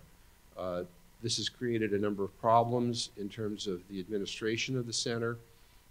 Two specific problems is the Safe Sports Center will, when it receives a report of alleged sexual misconduct, will often, on an interim basis, suspend an athlete or a coach or whoever is suspected of the sexual misconduct. And we've received a number of complaints from members who have had suspensions, either of themselves or of their minors, about the Safe Sports Center suspending their minors and then not communicating or disqualifying an athlete from a competition that follows immediately upon the report to the center. There's little that we can do about that because the Safe Sports Center has exclusive jurisdiction over those sorts of complaints. The most that we can do as an organization is reach out to the center and try to get them to be responsive to whatever requests our members may make. So please keep that in mind. Christy's done a great job of trying to deal with that, and it's really frustrating to the members. It's frustrating to us as well. But because the center has exclusive jurisdiction over those reports, there's really nothing that U.S. Water Polo can do to other than follow the center's directive with regard to enforcing a suspension imposed by the center. The second category of conduct, bullying, hazing, physical abuse, etc., that the center has jurisdiction over, the center has discretionary jurisdiction. So in those matters, once again, they can be reported to either U.S. Water Polo or to the center. If U.S. Water Polo gets those reports, we're obligated to refer them to the center, and then the center may or may not assume jurisdiction. If the center doesn't assume jurisdiction as things currently stand, those complaints would go into our grievance process. In addition to the Safe Sports Code of Conduct, as you can see in the materials in your assembly packet, the center on January 23rd, I think it was, issued minor abuse prevention policies, at least in draft form. Those are currently not in effect, but we clearly are going to have minor abuse prevention policies promulgated by the center that U.S. Water Polo is going to have to adopt in some form or in some format. There's a number of problems with both the Safe Sport Code of Conduct and the minor abuse prevention policies when you look at them closely that we can discuss. Christy, you have some additional comments?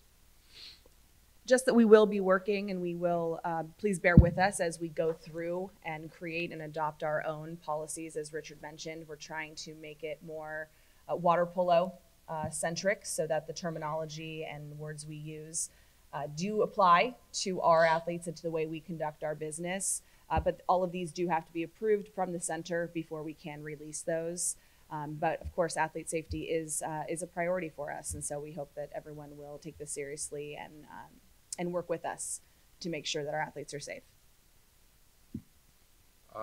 Rather than talking about some of the problems that arise due to the intersection of how we've conducted our grievance procedures and the Safe Sport codes, if people have questions at this juncture, I think we'd be happy to try to address them at least. But please understand that we're reflecting what the Safe Sports Center has dictated to us, and not necessarily how we would handle these matters if we were the kings, which we're not.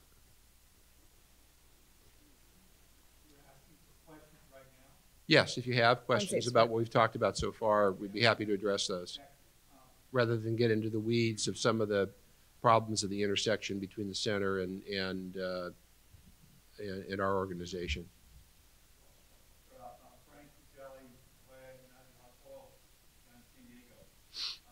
What action, if any, is taken by U.S.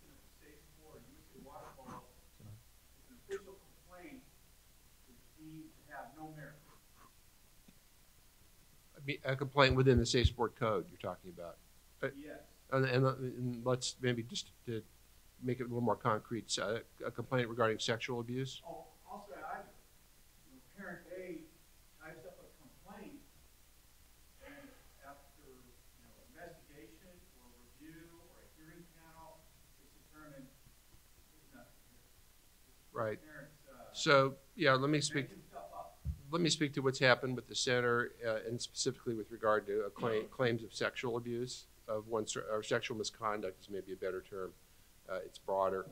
A complaint comes into the center regarding alleged sexual misconduct by an individual, X. The center has exclusive jurisdiction. There's nothing we can do about it, and in a number of occasions, the first time that USA Water Polo even knows the complaint has been lodged is when we get a communication from the center which says a complaint has been lodged against X, and the center has determined that there's probable cause or whatever you want to call it, and X is suspended. You're required to suspend X. At which point in time, we notify the people who need to know that X has been suspended, and X is suspended as a member of USA Water Polo, and we have no discretion whatsoever over whether or not we can enforce that. We should or should not enforce that suspension. In theory, what happens at that point is the center has sent a communication to X which says you're suspended and you have a right to an expedited hearing if you want it. All of this is happening at the level of the center, not with USA Water Polo.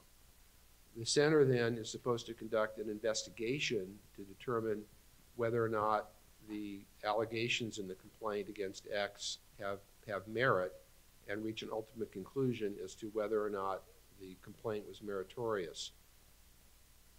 I recently attended a meeting of NGB Council hosted by the USOC, and there were probably 40 or 50 NGB Council there from a variety of NGBs. And one thing that was clear was that there were significant delays, at that time at least, in the center completing investigations regarding complaints. The delay could, in many instances, was as much as 6 months. And assuming an interim suspension, that means that member might be suspended for that entire 6-month period. What the center has done in a couple of occasions with regard to USA Water Polo suspensions is issued an interim suspension. The member then says, no, there's no merit to these allegations. And by the way, I have an important tournament or other event coming up that I need to participate in. And the center has modified the suspension to say, you can participate in the tournament, but only under the following terms and conditions, which tend to be, you have to be supervised by somebody to make sure that whatever the misconduct that was alleged can't occur in conjunction with the tournament which we're now allowing you to compete in. So there has been some flexibility from the center in that regard. But once again, this is within the exclusive jurisdiction of the center, and because of the federal legislation, U.S. Water Polo doesn't have any discretion about whether or not it follows whatever instructions it receives from the center. Did that address your question? Great information, but we're all done. The investigation's over. Thank you. Let's just use the name Smith. Mr. Smith filed a complaint against your club. The complaint has no merit. You just spent maybe 30, 50 hours working on this complaint, attending a hearing. What happens to Mr. Smith? Anything? It's a frivolous complaint. It generated 50 hours worth of work that had no value to anyone. Do we just all go home and say, oh, well, it's over? This case had no merit. I think in terms of the Safe Sports Center and U.S. Water Polo, the answer is yes. You just go home and go on with life. Whether or not you have any civil recourse against Smith was the reporting party. I just made against Smith, it would be a matter of civil law, and you'd have to consult with your counsel in whatever jurisdiction you happen to be in to determine whether or not you might have a recourse in a court of law against Smith for making a frivolous complaint, and that law will vary state by state. You've answered my question. Thank you. Any more questions so far? And I can't, it's hard to see people because of the light. Sorry. That's okay. You didn't put the light on. I'm Jim Cortez from Chicago. And I was just wondering, with the U.S. Center for Safe Sport, we have so many different crossover things that are happening, like with Illinois High School Association, we have bullying, and we have PD, and we have concussion training, and we have all the same things. Same with USA Swimming and so many other sports. Is there any effort with any of the organizations to have crossover training so that there's not separate training for each one of these things? You know, like So Like I'll all start- the different high school associations across the country all have to do the same thing for, U.S. Center, So the U.S. Center for Safe Sport Training, you can identify as many NGBs or organizations that are part of the center and add that to your profile, and we have access to your history. So you would only have to take essentially the Safe Sport Training one time until your renewal came up, and you would have to take it again. And we would be able to pull your record as long as you added USA Swimming, Illinois High School, and USA Water Polo onto your profile. But I think the question's That's different. I think what you're asking is that, say, a high school association says you need to take the high school association training on safe sport issues, and now you have also the Safe Sports Center saying you need to take the safe sport training on issues. Is there a way that you can use the high school training hypothetically to satisfy the safe sport training requirement? Is there any effort amongst all the different organizations to try to standardize it, is what I'm trying to say. I think the U.S. Center for Safe Sport is now the standard, especially as far as the national governing bodies are concerned. And any membership you have with other national governing bodies, it is the same standardized training. The background screening poses a little bit different problems. Each organization identifies the criteria, and due to Fair Credit Reporting Acts, there's information that can and cannot be shared across different platforms. Richard can probably speak more to some of those details. But the Safe Sports Center training is through the U.S. Center for Safe Sports. So any organization within that group, we can access the training for your record. I mean, my impression of the center is that they're so busy trying to figure out what their policies and procedures should be and trying to deal with the backlog of complaints and investigations that they have, that the kind of coordination that you're talking about with regard to the training and making it standardized and applicable across different organizations is not a high thing on their agenda. Maybe it should be, but the training, I've taken the safe sport training, and I forgot exactly how long it is. It's maybe an hour and a half. Yeah.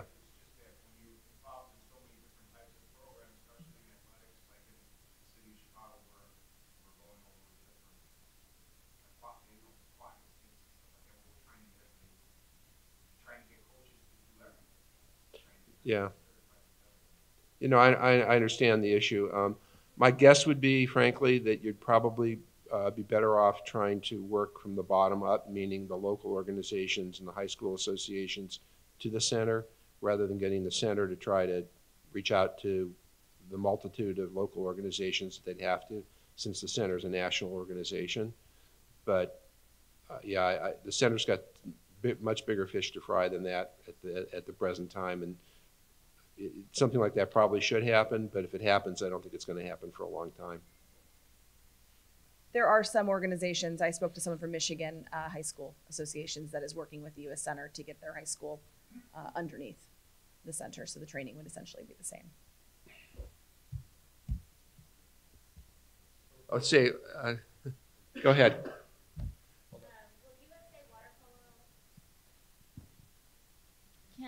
Will USA Water Polo represent our coaches or whoever, if they're a member of USA Water Polo, against or in the accusations with Safe Sport? No. So their general liability doesn't cover. Well, that's a different issue. The Safe Sports Center is a regulatory body that determines whether or not somebody should be allowed to participate in sport. I don't think that a Safe Sport Center proceeding would be covered by liability insurance, because liability insurance covers a claim for money that's made against an insured party. And so if, often there's going to be an overlap potentially between an allegation that somebody violated the Safe Sport Code of Conduct and therefore should be suspended. The Safe Sport procedure is not going to be covered by insurance. The civil liability may or may not be covered by insurance depending upon the specific allegations. All insurance policies will have an exclusion for intentional conduct that causes injury. And many of the Safe Sport Code violations would embrace intentional conduct, and therefore they probably wouldn't be insured to the extent that it was intentional as opposed to negligent conduct. So we can expect if there's somebody has filed a complaint against us, that person needs to get their own attorney to represent them against the claim.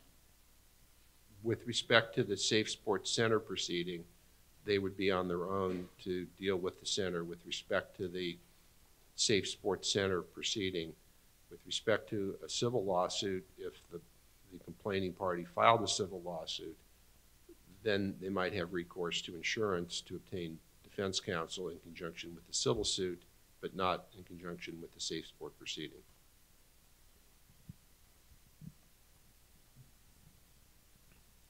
Mr. Ramsey.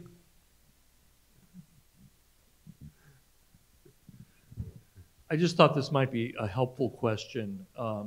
If you're running a club and you have to hire a coach or an official, and you're curious if the person that you're doing might have committed an act that, outside the background check that you go through, that they would go through at the time, how can you find banned people or suspended people, water polo coaches or officials or whatever? Can you explain how that's possible now, so that, or if any parent whatever wants to look somebody up and see is there potentially a problem there? Can you explain how that's now possible and where that's going to, maybe? I'm sure. Right now, at least, there's two different sources of information that you can look to. One is the Safe Sports Center has a banned list that is publicly available on their website. So you can go to the Safe Sport website and click on a search button and enter somebody's name, and it'll pop up as to whether or not that person is currently suspended by the Safe Sports Center. Separately, and I haven't tried it on the new website that U.S. Water Polo is instituting. How long has that been up? A week? Yeah, give or take a week. But at least on the old website, there was also a function where members, if you signed in as a member, you could, on the member page with a couple of clicks, get to a member search, and you could search to determine whether or not an individual was a member of USA Water Polo. And once somebody is suspended from USA Water Polo, they no longer show up as a current member. And that's currently how we have it. There is significant discussion that's going on about the so-called banned list and whether NGBs are going to be required to essentially duplicate the Safe Sport Center list on their websites and include any NGB-specific suspended members on a so-called banned list. But it's a fairly complicated issue because you run into a problem potentially of making sure that the ban list is up to date, that somebody whose suspension has expired is taken off the list in a prompt manner. How much information do you get because somebody is suspended? Does that really tell you very much? Maybe they've been suspended because they received multiple red cards within a restricted period of time, and so under our current rules, they're automatically suspended for that. It's just arguing with coaches, or maybe they're on a ban list because they engaged in some sort of sexual misconduct. And if you're a club,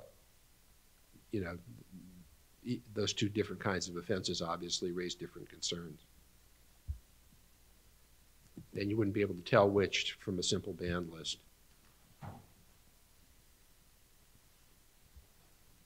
And we do have the member search feature still available in your member account.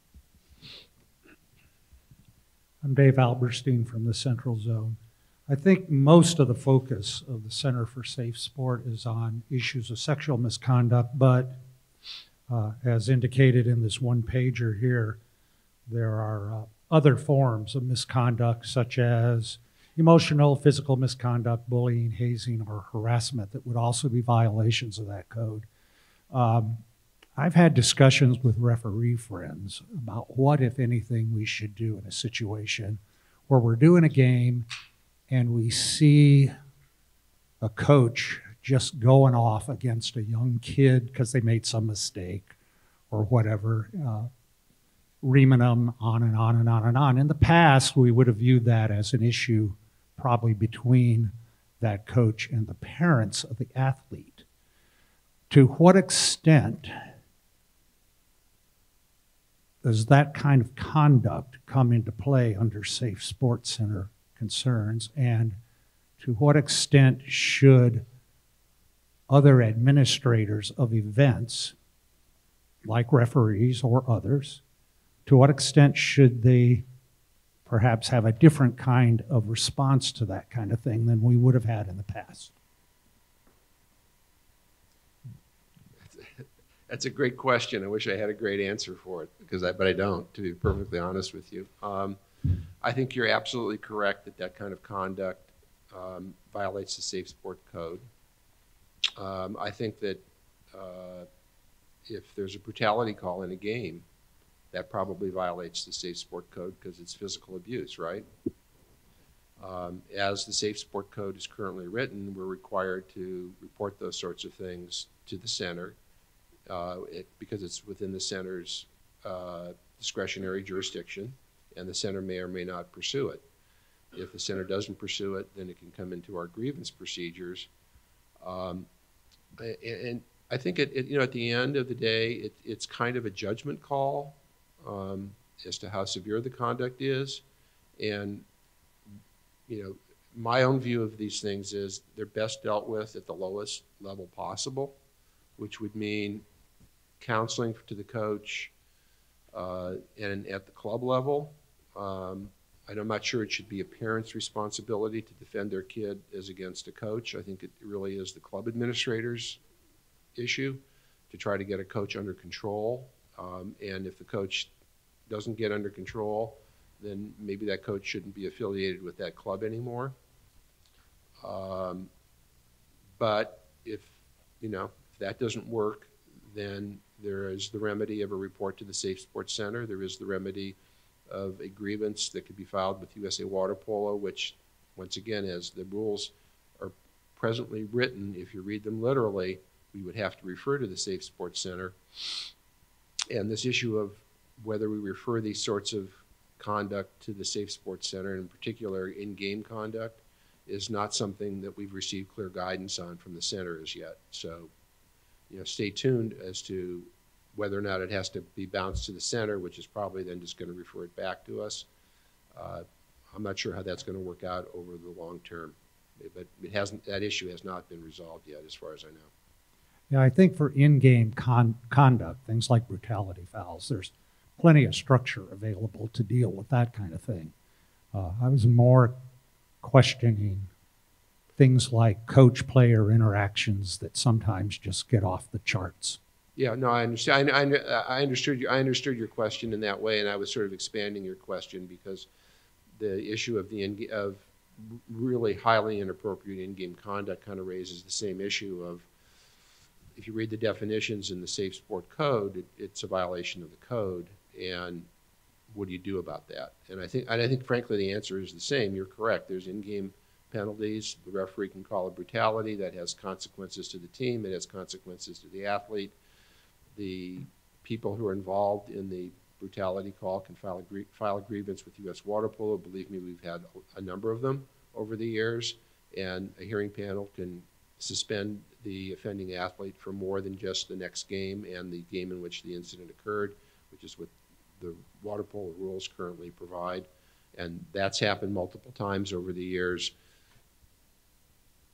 Right now, what we're trying to deal with is the intersection between these procedures, how do you deal with it at the club level, which is hopefully where it could be dealt with initially, not rise to the level where the USA Water Polo as an organization needs to deal with it, or to the level where the Safe Sports Center needs to deal with it.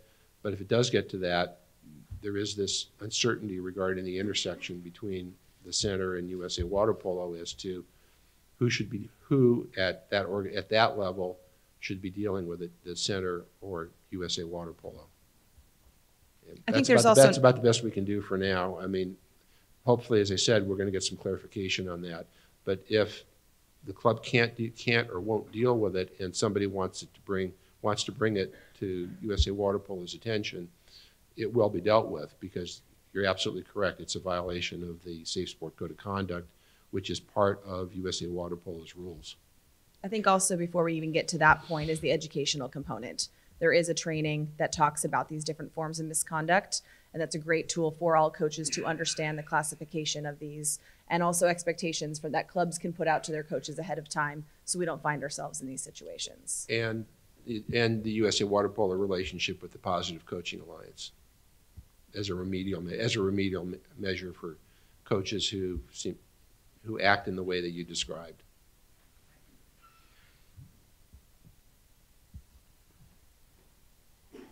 Anything else? Are we out of time, or are we kind of on? It's 20, almost 25 after. We're good? Okay. All right. Well, thank you, everybody. And if you have questions on these issues, I would suggest you reach out to Christy, and I guess Christy will involve me to the extent needed. Thank you. All right, thanks to Christy and Richard.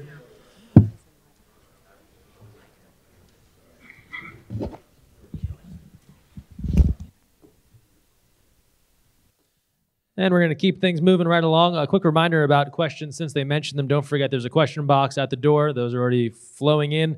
And then you can text also 714-202-6329. 714-202-6329. Now we move on to United States Aquatic Sports. They have a fresh new logo and a fresh new president. Here's Bill Smith.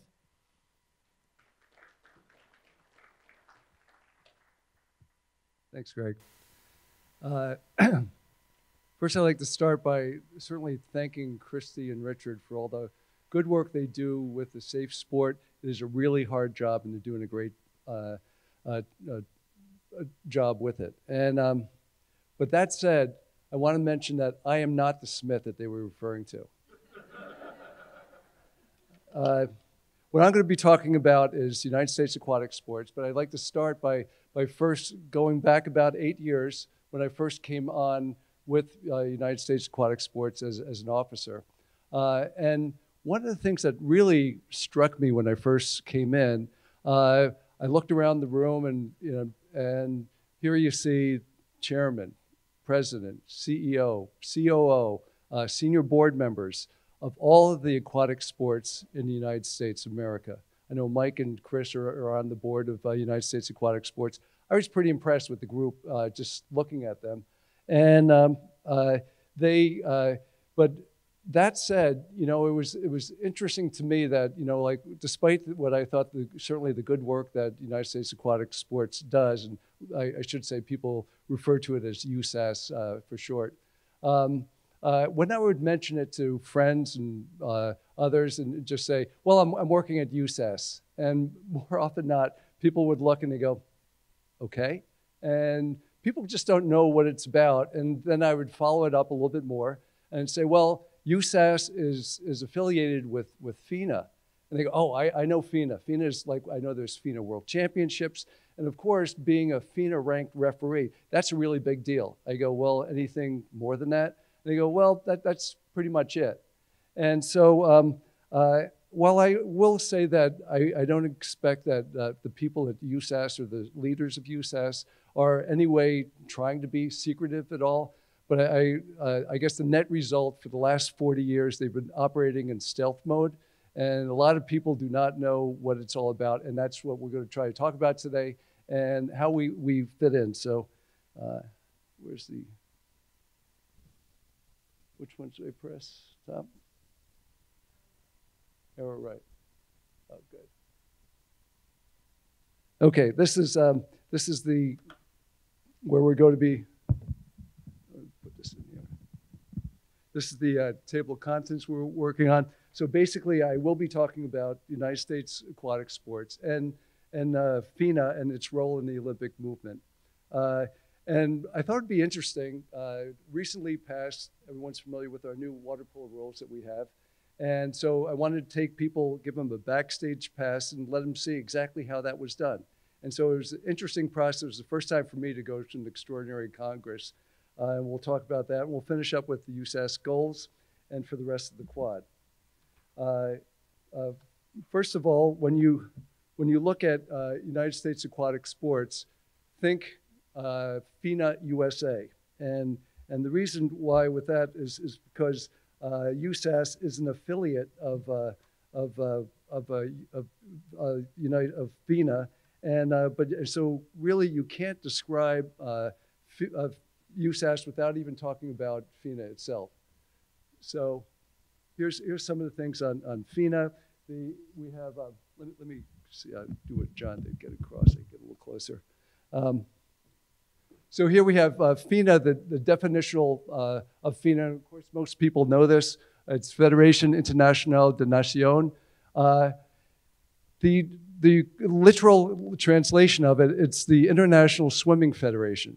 And me being a water polo guy, you know, I was a little kind of taken back by that we're underneath swimming. But believe me, as far as the Olympic movement is concerned, swimming is a very, very important member of the Olympic community. This is the most watched Olympic sport that's out there. Swimmers, the United States has been #1 in swimming for over 62 years. It is very, it's a good deal that we're a part of FINA and associated with swimming. So FINA is the Aquatics International Federation of the IOC, of the International Olympic Committee. It's 110 years old from when they just started the new Olympics, based in Lausanne, Switzerland, focused on aquatic sports for elite level athletes as well as masters, and it runs competitions. But the biggest competition, turn it off. But the biggest competition of them all is the #1 job for FINA is to run the Olympics for aquatic sports. That's the #1 job that it does. But they do more than that, and the water polo events that most people in this room are familiar with, besides running the Olympics, they're running the FINA Water Polo World Leagues, men's and women's FINA World Cup, and also FINA Junior and World Water Polo Championships. Here's some of the other duties of FINA. Now, if we start over to the right, I know that we're talking about with WADA, with the drug testing, the work with there. Also, you have the sanctioning of country federations. This may seem to be kind of a boring subject, but it's really, you have to be sanctioned by FINA to be able to send a team to the Olympics. It can't be the Mike and Bill Water Polo League that want to send our all-star team to the Olympics. It first has to get sanctioned by FINA. And moving over to the left, FINA determines who goes to the Olympics. Of course, the most common path for the water polo is to go through, win the Pan Am Games, and go to the Olympics. When they win the Pan Am Games, they will be getting a letter from the president of FINA, Julio Maglione, and say, congratulations, here's your ticket to the Olympics. It's FINA who actually gives them the ticket to go to the Olympics. Of course, they do disciplinary and ethics panels, and there's various athlete and coaches committees. And then we have rules and referees. I'm going to talk a little more about the rules, talk about what we did in Hangzhou, China. So if we break it down, I talked about the constituent organizations. We have an Olympic side and a master side. Certainly we see Tony Azevedo right here at the top, over Michael Phelps on his swimming. We have diving and Olympic synchronized swimming. And on the masters, we have the same equivalent sports on the other side. This is an important slide. I want everyone, this and the next slide are the two to kind of describe how all this stuff fits together. At the top of the food chain here, we have the International Olympic Committee, and underneath them, they have 35 international federations. A lot of people, they refer to them as IFs. You know, and all these sports, of these 35 international federations, they have, like there's the Basketball International Federation. Basketball does the same thing that FINA does, but just for basketball. There's a lot of people hear of FIFA, FIFA, you hear of that one. One of the things to note about these, I should say there's 28 summer sports, 7 winter sports. The Summer Olympics certainly is the biggest part of the Olympic movement. But looking at some of these various, if you want to call them verticals underneath, they are managing and running the Olympics under each one of these. But notice the first 2 letters, you have FI, they're all, not all of them will use that acronym, but what they're saying is they are the international federation of that vertical that they're looking to. Now, if you look into aquatics, There's FINA right there in the middle. Underneath FINA, you have 209 countries coming in there, and we refer to them as national federations. And so United States Aquatic Sports, we're one of those 209 representing the United States of America. You can see our new logo that Greg talked about right there. Unpacking this a little bit more, you can see how it fits. Again, you see the International Olympic Committee at the top here. The FINA is one of those 35 IFs that reports up to the International Olympic Committee. And then there's the National Federation. That's us, United States Aquatic Sports. I have a 4-year term. I'll be out by 2022. And over the 5 constituent organizations, or the 4 NGBs, we have USA Swimming, USA Water Polo, Synchro, Diving, and of course US Masters. And they call it, their official name is US Masters Swimming, but indeed it's Masters Water Polo, Masters Synchro. They're all underneath that umbrella.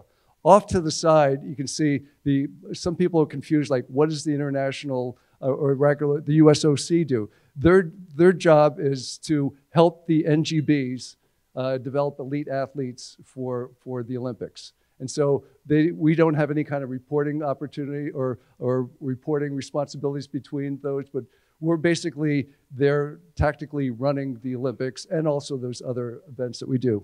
But there's other things that we do. So I guess in conclusion, USAS is the United States representative, FINA, for water polo, swimming, diving, synchro, and masters. And this includes, I mentioned, all the other constituent organizations. I'd like to point out this one little note on the bottom, and that's an important one. I'm sorry that Dale Newberger isn't going to be here or was here earlier and had to leave. But Americans are leaders in 19 of the 20 committees within FINA. That's extremely important. That's because, and I'll describe that in a moment.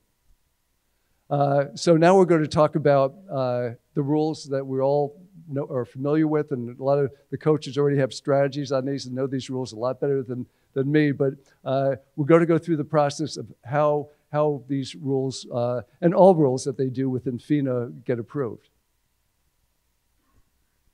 And to do that, we're going to give everyone a backstage pass to the FINA World Aquatics, which convention that happened in just recently in December 8th in Hangzhou, China. And I showed some of the 4 people that were here, that most of them are here, like we said, Adam Krikorian, Brenda, Chris was there, and Dale Newberger, who's a FINA Bureau member. Here he is giving one of Michael Phelps' gold medals at one of the Olympics. And so if you have any questions about what happened in Hangzhou, China, you can color any of those 3 people, or myself certainly, afterwards and find out what exactly it was like being there. By the numbers, there were 1,200 delegates, over 400 organizations, and the national federations, there was 209 that were invited. My guess is not all of them were there. Chris and I were the official delegates for water polo. And this is kind of what the room kind of looks like. For me, it was kind of fascinating to see how all this stuff pulled together. This is a very, very interesting picture to me. And if you look here, on the right-hand side, you see Julio Maglione, who's the president of FINA. Julio's somewhere right in the middle there. But I took this picture when I was sitting next to Chris, and we were in the back of the room because we're United States. Although this is, I would equate the analogy of this type of event to the United Nations. We're listed alphabetically. There's no security council where we have a front seat. We're in the back of the bus but the good news is we were ahead of Zimbabwe and Yemen. But if you look at some of the list here, some of the name tags here, you see Rwanda, you see New Zealand, you see the Marshall Islands, you see Italy, you see Iraq. They're all there. And this is how they come, and this is the ultimate vote that when they're doing it. And Dale Newberger, he's like 2 people, he's on the far left next to Julio Maglione up in the front as part of the FINA Bureau. Okay, and so how do they do this? I thought that was kind of interesting. They have a little booth, 3 of them on the side, and they're simultaneously translating into 6 languages. So it is just like the United Nations when they go forward. And then we get to the point of the rules being passed. There's 161 to 6 votes.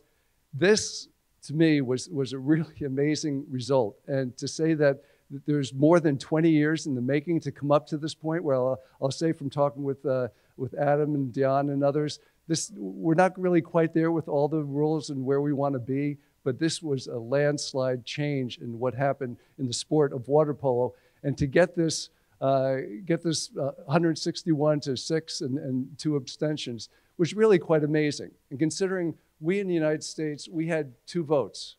Brunei has 2 votes. The Cook Island has 2 votes. They're all in there. And so how do you effectuate, a result like this when really we only have 2 votes? And that kind of relates back to the point of having 19 people on 20 committees within FINA. Also the good work, certainly Adam's doing a lot of work with it, Brenda, John Abdu, Chris certainly, and others.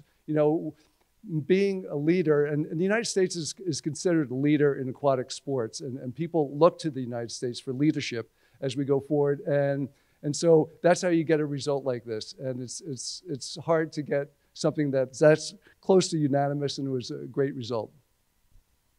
Now I'm going to just talk briefly about some of the future challenges for our sport, and Chris related to this, and it really only as it relates to the Olympic movement and what we're going forward with. The number one risk that we have is we could imagine waking up next week and we just find out that we're taking off the Olympic agenda.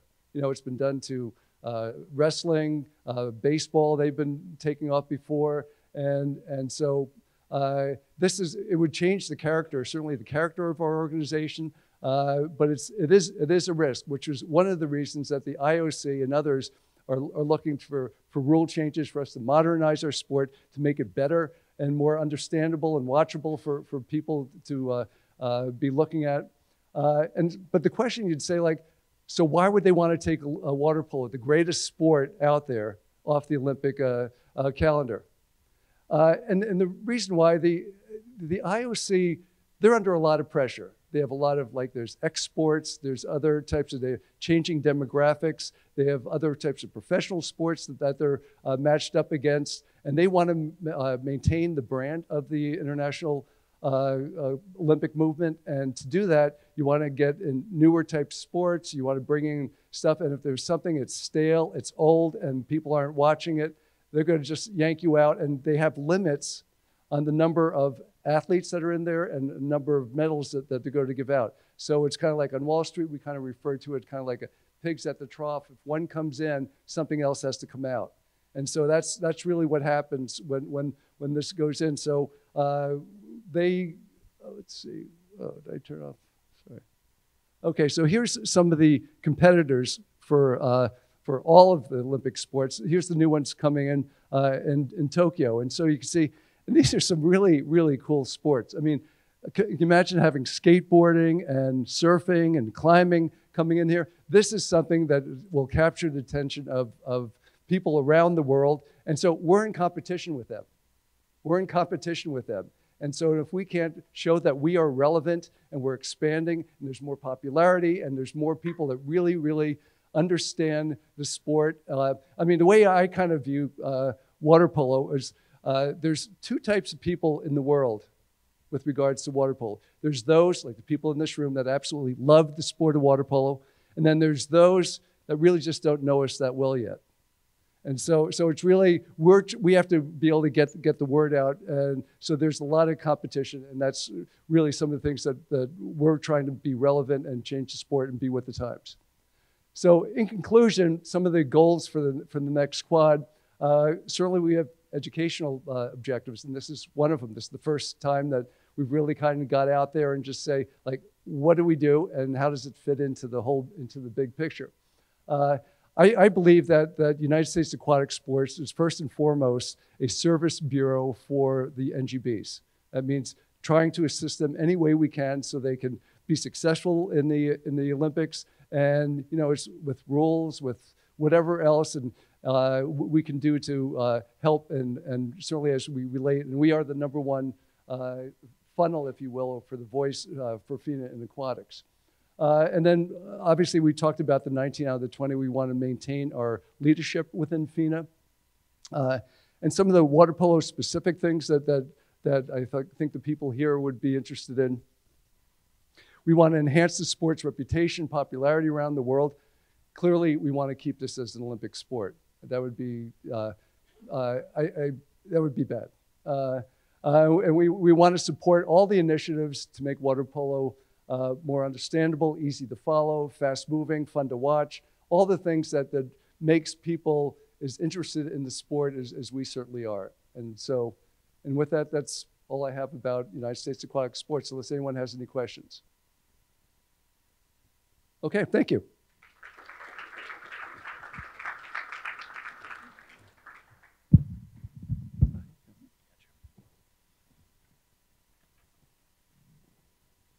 All right, thanks again to Bill.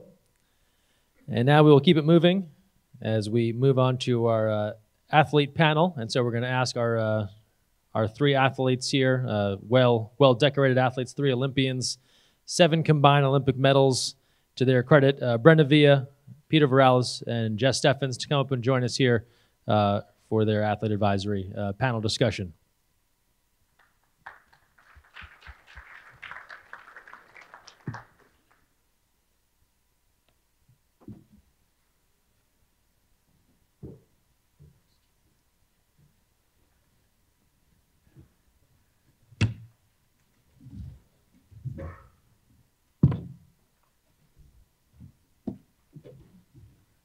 Hi. I'm Jessica Steffens. I'm an athlete director, and also I'm the water polo representative on the Athletes Advisory Council, also known as the AAC. We're full of acronyms here today in this presentation. But the AAC is a group of athletes across Olympic and Paralympic sport that get together and talk about athletes' issues, athletes' rights. As you know, there's a lot going on with safe sport and gymnastics. With a lot of change in leadership at the USOC, that's also a lot of discussion that's happening. It's a great opportunity for athletes to learn about NGBs across winter, summer, all different types of sports. NGBs that are trying to get back into the Olympics or whatever. So great opportunities for me to learn and get to know what other athletes and other sports are doing and trying to stay relevant and successful for their athletes. I guess we'll just introduce ourselves, and then if you guys have questions, we can answer them. Brenda Villa, athlete member. That's it. Just trying to get to lunch. My name is Peter Varales. I am one of the 3 athlete reps, also the alternate to the AAC committee that Jess just described. Just for context, so we are equal contributors to the current board of directors for U.S. Water Polo, with the kind of additional viewpoint of having been recent athletes, and so trying to bring that extra kind of lens to many of the discussions that we have as a board. With that, we can take questions from the group on any topics that are top of mind for you guys.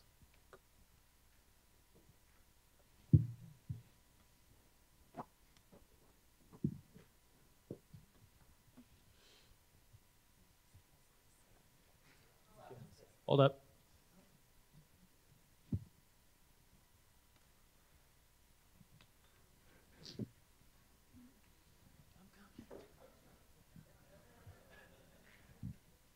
Has athlete support increased in your quadrennial as far as support directly to the athletes as membership prices have increased?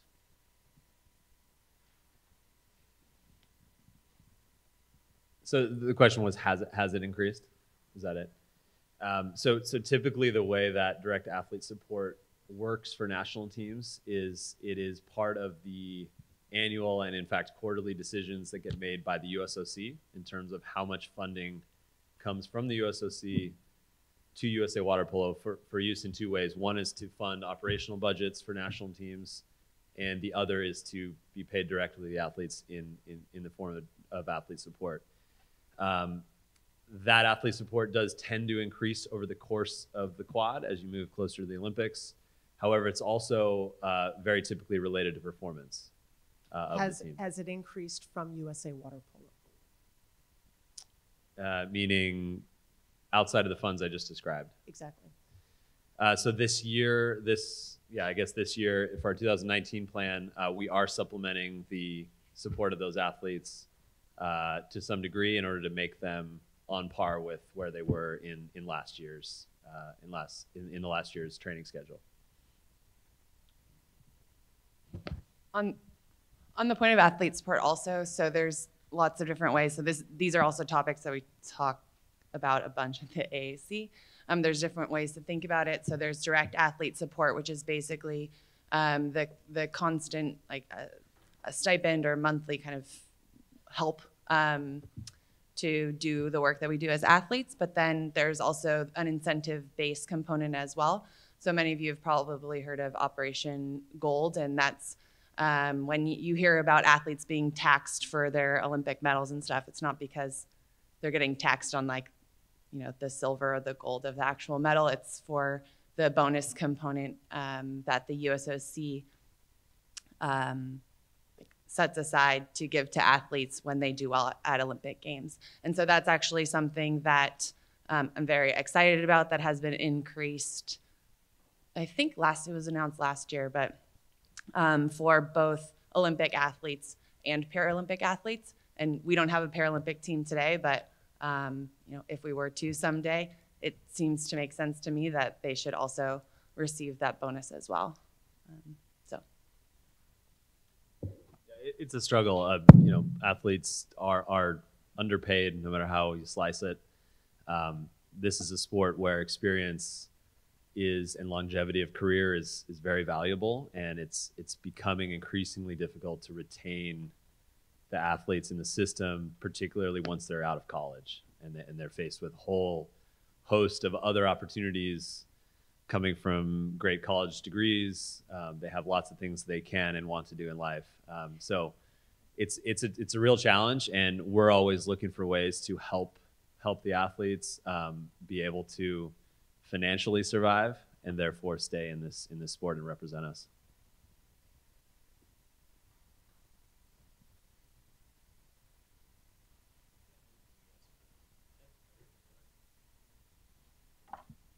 Hi, I'm Avril. And hi, I'm Cascade. We're from the PNW zone, so up in like Portland, Oregon area, and we're like trying to see how we can get more Olympians or like big figures in water polo to get down and like show excitement and like encouragement for like the future of our sport.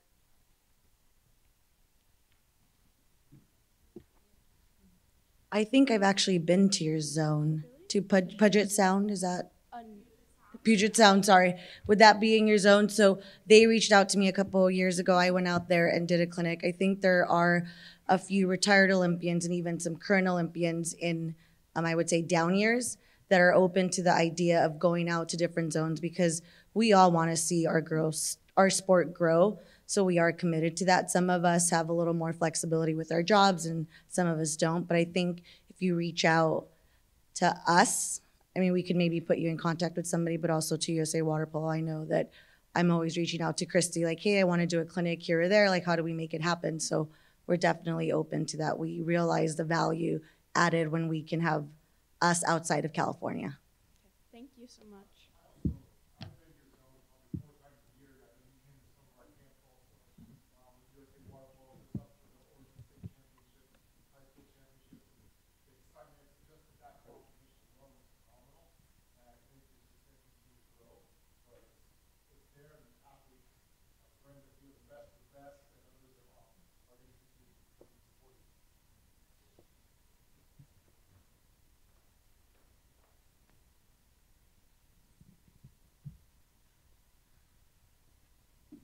And I guess more broadly on that point, it's beneficial for everyone, all parts of this organization, to expose the athletes at all age groups, particularly younger, to kind of the pinnacle, right? And be able to inspire youths to like view that as an actual potential goal and destination for them. So USA Water Polo staff works to make that connection stronger, but it certainly comes from what's going on every day at all the pools around the country. So the ask of this group is, if you can expose your athletes to some of the stories of players who have gone on to achieve certain things with the national team, but also to achieve things in life.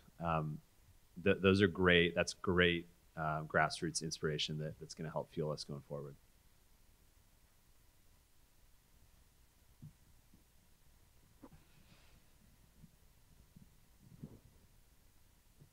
With your guys' participation in USA Water Polo, and I'm sure you have a lot of alumni across the country, is there any thought to maybe USA Water Polo sponsoring alumni against like a local all-star team to like bring more people involved that are not retired from the sport but are just looking to get back active into it, and like to try to increase more of these ex-collegiate players to officiate and bring that type of excitement? I remember we had Croatia against USA Water Polo a few years ago back at UIC in Chicago, and it generated a lot of excitement for about a few months, and then everything petered off. But if you have something like a competition, a couple of competitions like a tournament or something, having these ex-players come in, and play against some of the local ex-college talent, you might get that little bit of flavor. If there is some type of a sponsorship or an opportunity for something like that to happen, or if that has been thought about. You want to see us get beat up? I said, you want to see us get beat up? No, I know. That's just what would happen to me. You could talk about it. The point was to show what water polo is that, like, if you love water polo is life, right? Yeah. So to show that, this is what you can do years afterwards, that it's not just something, like everybody says swimming is a lifelong sport. Well, swimming is a lifelong sport. Everybody can swim, but everybody plays polo forever. I mean, basically, if you played at the beginning, you're still playing. Play or coach or cheer. Kind of, but it's still fun. I mean, my daughter's playing in an adult league, and I still go, and they say, it's so cool that your dad's still coming. They say, well, if he could still play, he'd be getting in. But that's how it is. But it's still fun to be able to see that and to show the younger kids that there's still some talent. The talent is out there, and that you could grow into that talent. Yeah, there was a recent event that was really great. We talked a bit about yesterday. I think it was called the Alumni Challenge or something to that effect. And the idea was to encourage alumni from, say, a school. I think there was a Harvard team that put something together, among many others, that was mostly players who either weren't members at the time of when the team was formed, that they weren't actually USA Water Polo members, they weren't in direct contact with some of their alumni, and they formed these teams that then came together and tried to kind of renew old rivalries that maybe existed at the collegiate level. The hope is, if we do more events like that, you're forming these connections among potential members who, either come into our community, which is already a win as members, to perhaps start to form a Masters Club team that would, really expand our footprint in a positive way. So you're right, there's a lot of pre-existing connections that people maybe have lost over the years, whether or not they've been in the pool in the meantime. So I think events like that, and then combining it perhaps with, as you say, some of the youth tournaments could be an interesting way to do that. But certainly, the Masters events, I mean, a lot of the folks who've been up here, Richard Esterkin, who clearly is a accomplished lawyer. I mean, the guy's still out in the pool with his Masters team. They've been going to World Championships for 20 plus years. So it is a lifelong sport. You're right. Sorry to call you out, Richard. And yeah, that sometimes that's lost on the younger members, perhaps because they're not seeing those events. They're not aware they're going on. But certainly, again, a new connection to help to continue to emphasize.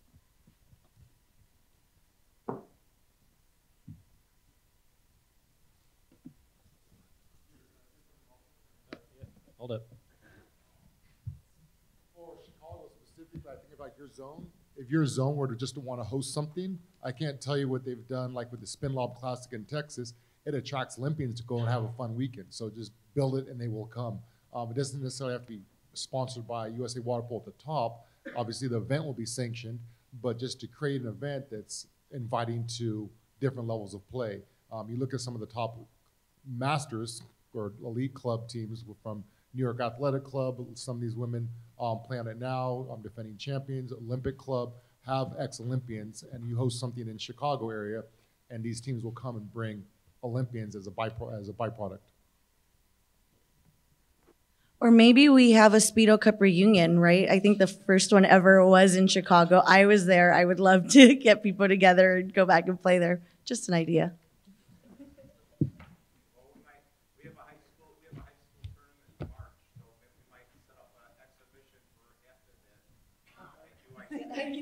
We need to get in the pool.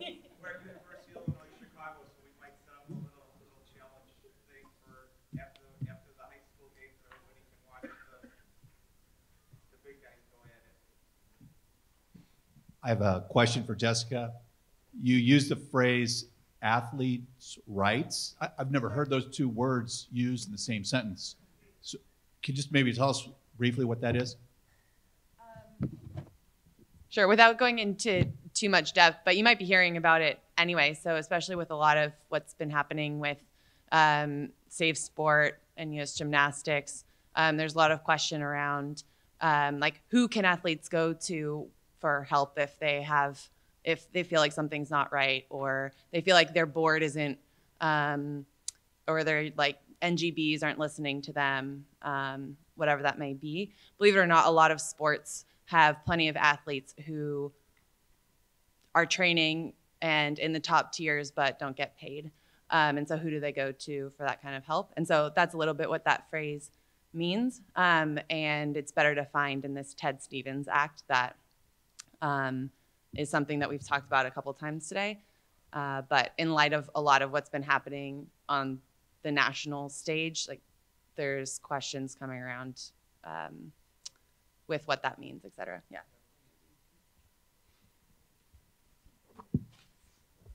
The athlete rights thing comes up in a number of different ways. One is, of course, the Ted Stevens Act, which mandates 20% athletes on our board and all of the committees of our board that essentially perform essential functions. Another way of looking at all the safe sport issues is they're there to implement athletes' rights. Athletes have a right to be free from bullying, from hazing, from sexual misconduct, et cetera, and so that also deals with athletes' rights. The the Ted Stevens Act and USOC bylaws dictate procedures that have to be followed with respect to disqualifying athletes from competitions, with respect to selection of athletes for competitions. So there's this whole notion of athletes' right that's just baked into the Ted Stevens Act. It's baked into the USOC bylaws that is reflected in USA Water Polo's bylaws and rules governing conduct, and also in the Safe Sports Center. So it's a whole gamut of different kinds of athletes' rights that this whole structure is designed to create and then to implement.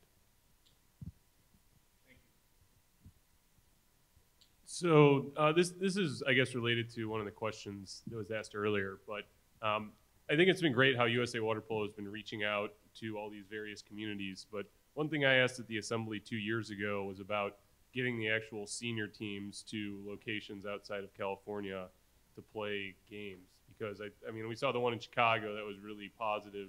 I mean, I've seen some in Texas and others, but it seems like right now all the games, almost all of them are played in California. And I realize there's logistical issues and other challenges with that, but I think there could be a lot bigger outreach and a way for the Olympians to get to some of these zones if we were able to have more events outside of California.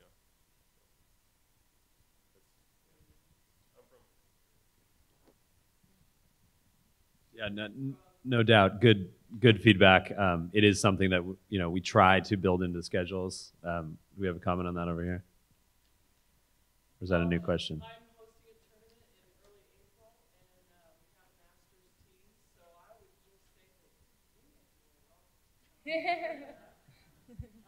We have a lot of college athletes. We have a lot of masters that have been in the sport for over 40 years. And we would love to have that next level, but Albuquerque is definitely not it's on your way to Texas, sort of. And it's beautiful in April. So I just want to put out there, like, I don't know how to get you guys to come out there, but anybody would be welcome. I know I've met a few of you, and, you know, we've got plenty of spaces on the Duke Masters team for anyone who would like to come play in April.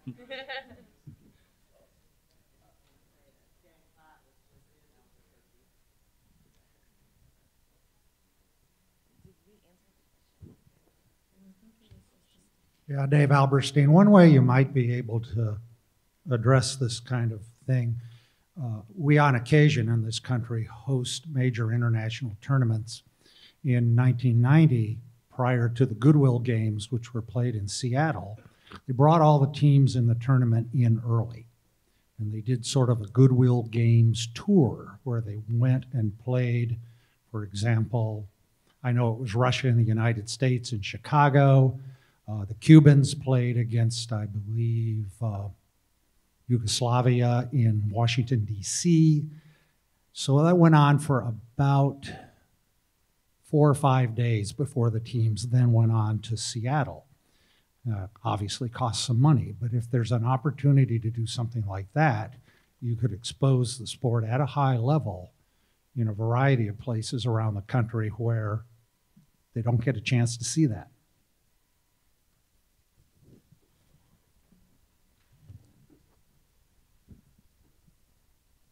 Yeah, I was going to make a comment on that since I coach one of those teams. You know, I think from our perspective, first of all, we don't do it very often, unfortunately, but we love when we go outside of, specifically when we go outside of Southern California, just maybe to bash SoCal for a second.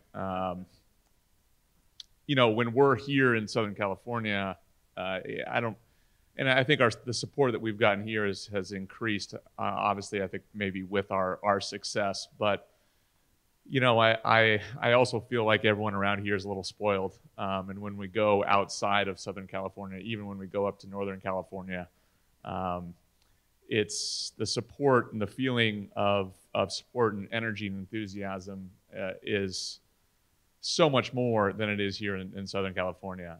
So for us, we obviously enjoy that. We love that. That experience is super important for us. And obviously I know I speak on behalf of the team, is that, you know, we love to hear stories of the sport growing. I think the difficulty is from a logistical standpoint and then a financial standpoint. Just to give you a couple examples. So in the past 2 years, so 2017 and 2018, we've only have, I think in each of those years, we've gotten together and played home matches here in the States only 2 times in each of those years. And they're just over like a 7 or 8 day period. So it doesn't happen very much.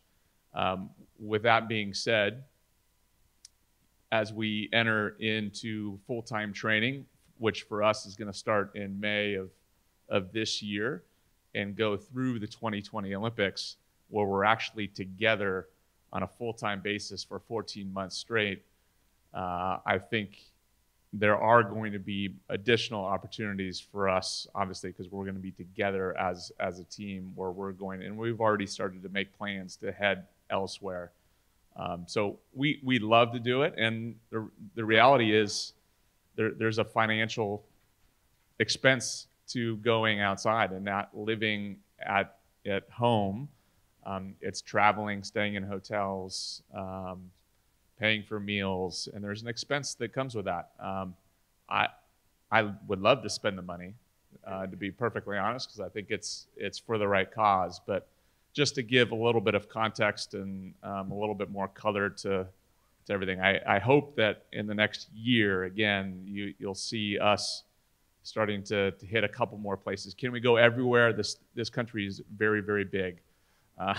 So it's impossible for us to go everywhere, but we'll hit a couple spots I think we haven't hit in some time.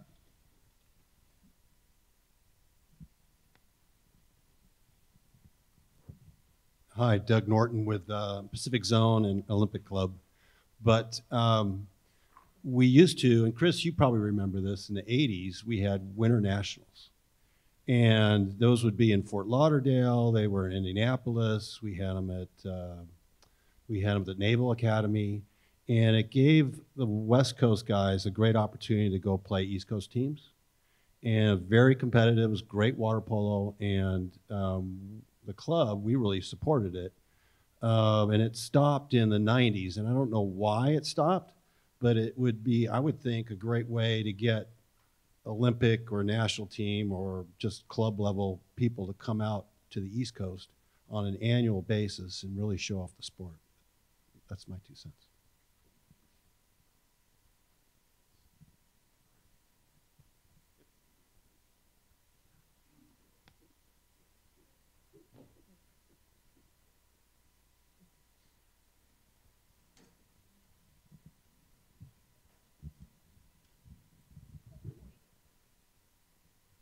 Hello, Marvel Schoen from Pacific Northwest. Hi, Brenda. Because I don't know a lot about your specific positions, I am interested in hearing maybe a little bit more about issues you've been able to progress or kind of move through your activities on the board or in the different committees or such that you might participate in that would be germane to, the purpose that you serve on this board. Because otherwise we could talk about athletes playing a lot, because we want that. But I want to know what you do, more about what you do. I guess I've mentioned a little bit I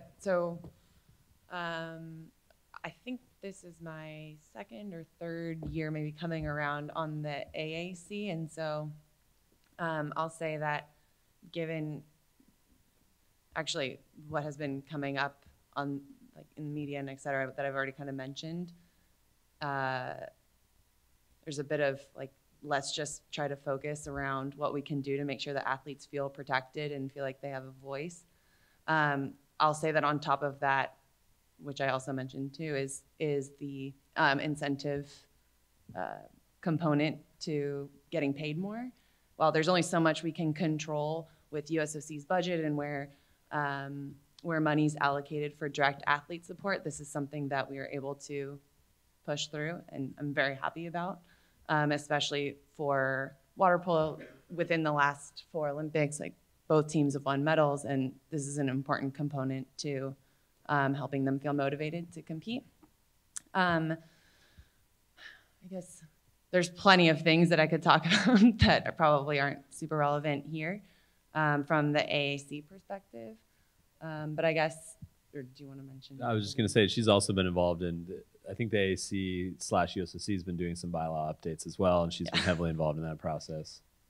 Yeah, and those are subtle things, but it's around athlete representation and making sure that we feel protected and safe, especially when difficult conversations need to be had, and that needs to go through bylaw changes. So that's something we've been working around a lot. There's also a bit of preparation around if the Ted Stevens Act does get opened, what are some recommendations that athletes might want to have to make sure that they feel protected again and have a voice if that does get opened. Yeah, and on the AAC side, maybe a bit more tangibly, it's a big group. You have every sport, both on the able-bodied and Paralympian side.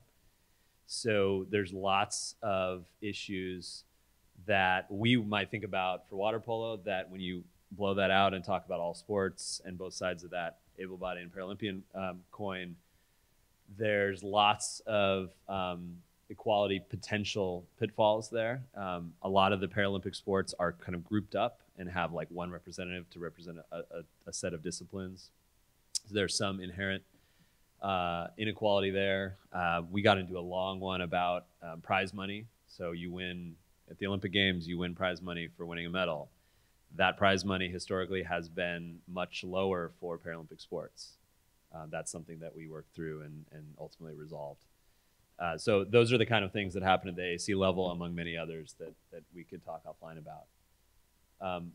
On the board, I also serve on the Audit and Finance Committee, so that's an oversight committee to make sure that the budget is done properly, that the actuals are in fact following budget as we go through the year, making trade-offs between where funding is going, ensuring that member programs are well funded, and that our athletes are as supported as possible. That came up earlier.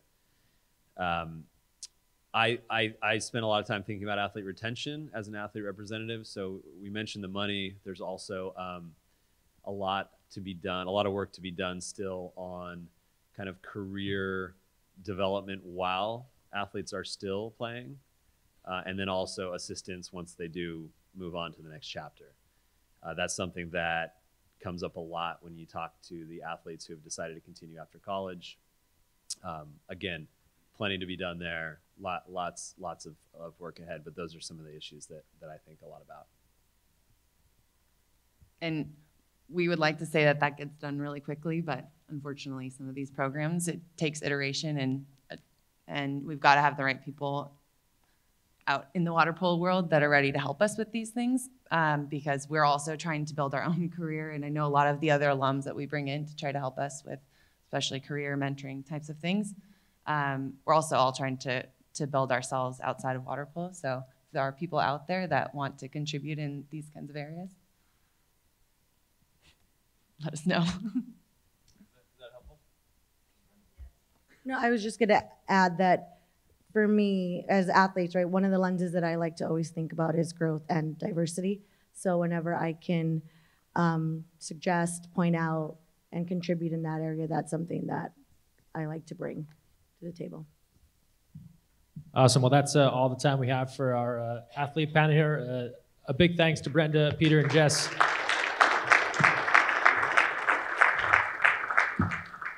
And just a reminder here, we're at the deadline here for question submission. So real quick, if you want to hustle a question into the box over there, or here's your text number, 714-202-6329, right there up on the screen. Get your questions in. We'll have a Q&A. We're now at the end here of our morning session, so we're going to break for our delegates lunch, which is in the Sequoia room for our delegates.